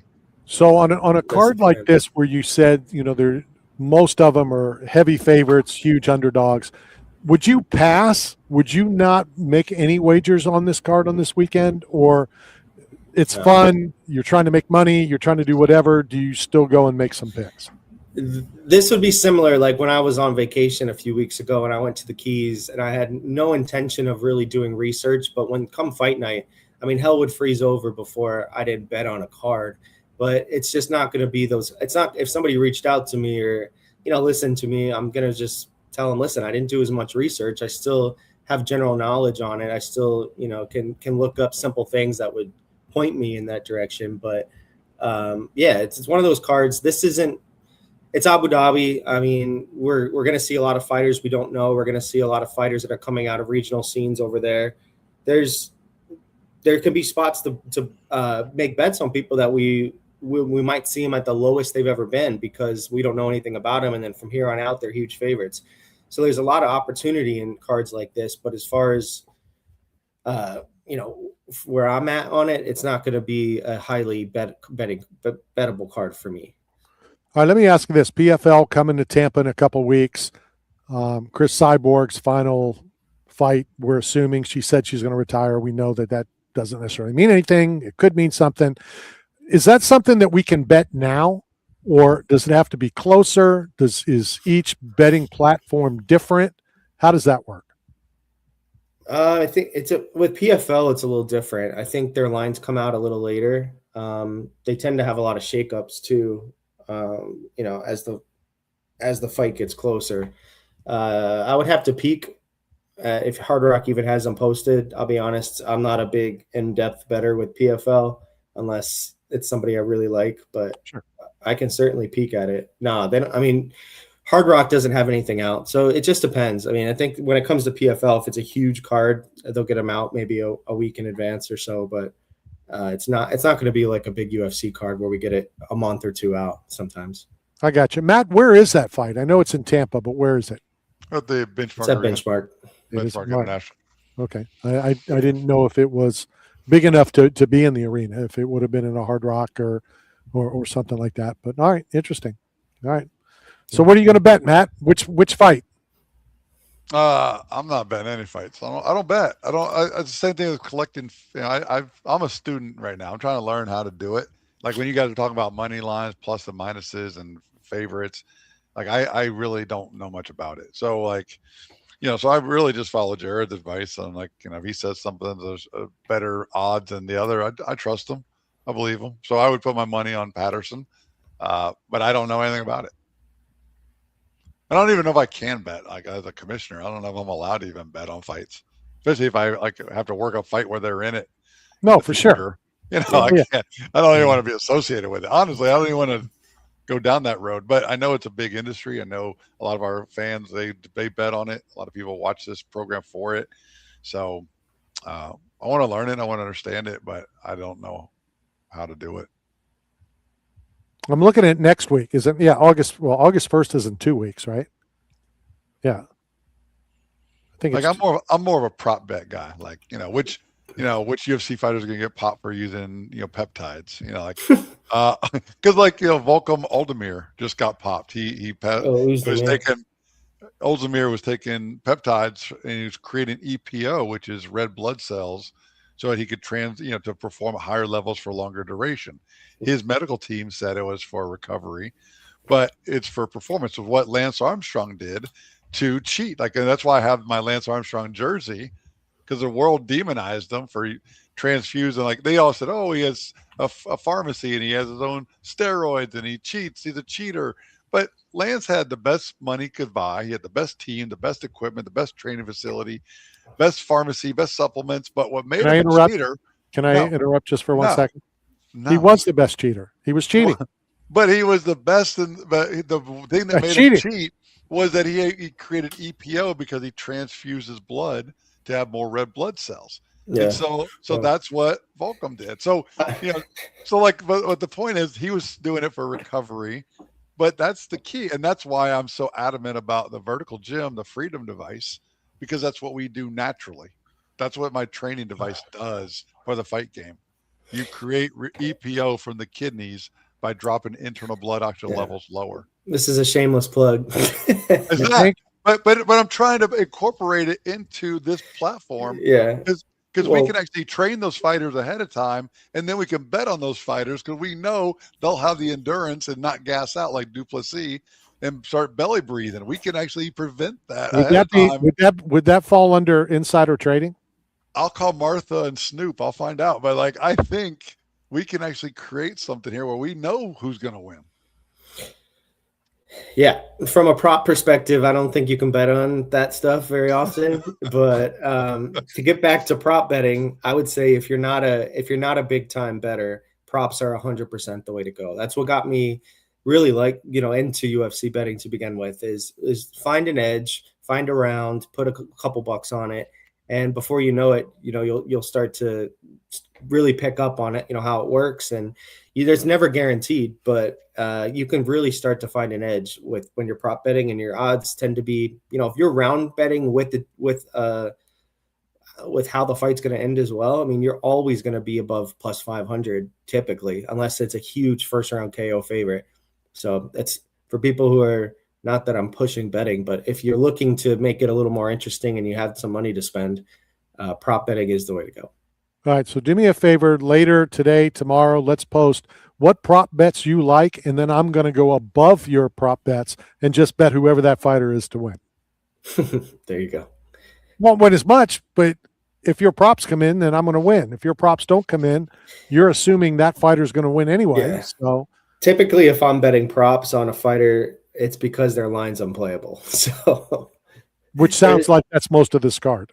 A lot of this card, I mean, I've seen much bigger ones, but we got a few hovering in 800, 600, 400, 300. Like those are, for the average bettor, you can't make much money on that. So you're really looking at a heavy parlay card or heavy prop card. Good stuff. Want to thank everybody who tuned in on the FCC portion. So we're going to say goodbye to the Tan Talk Radio Network, and all is good. Anything in closing, guys? Well, good luck. Yeah, hey, I'm back. It's me again. I will put a shekel or two down. So let's end the stream.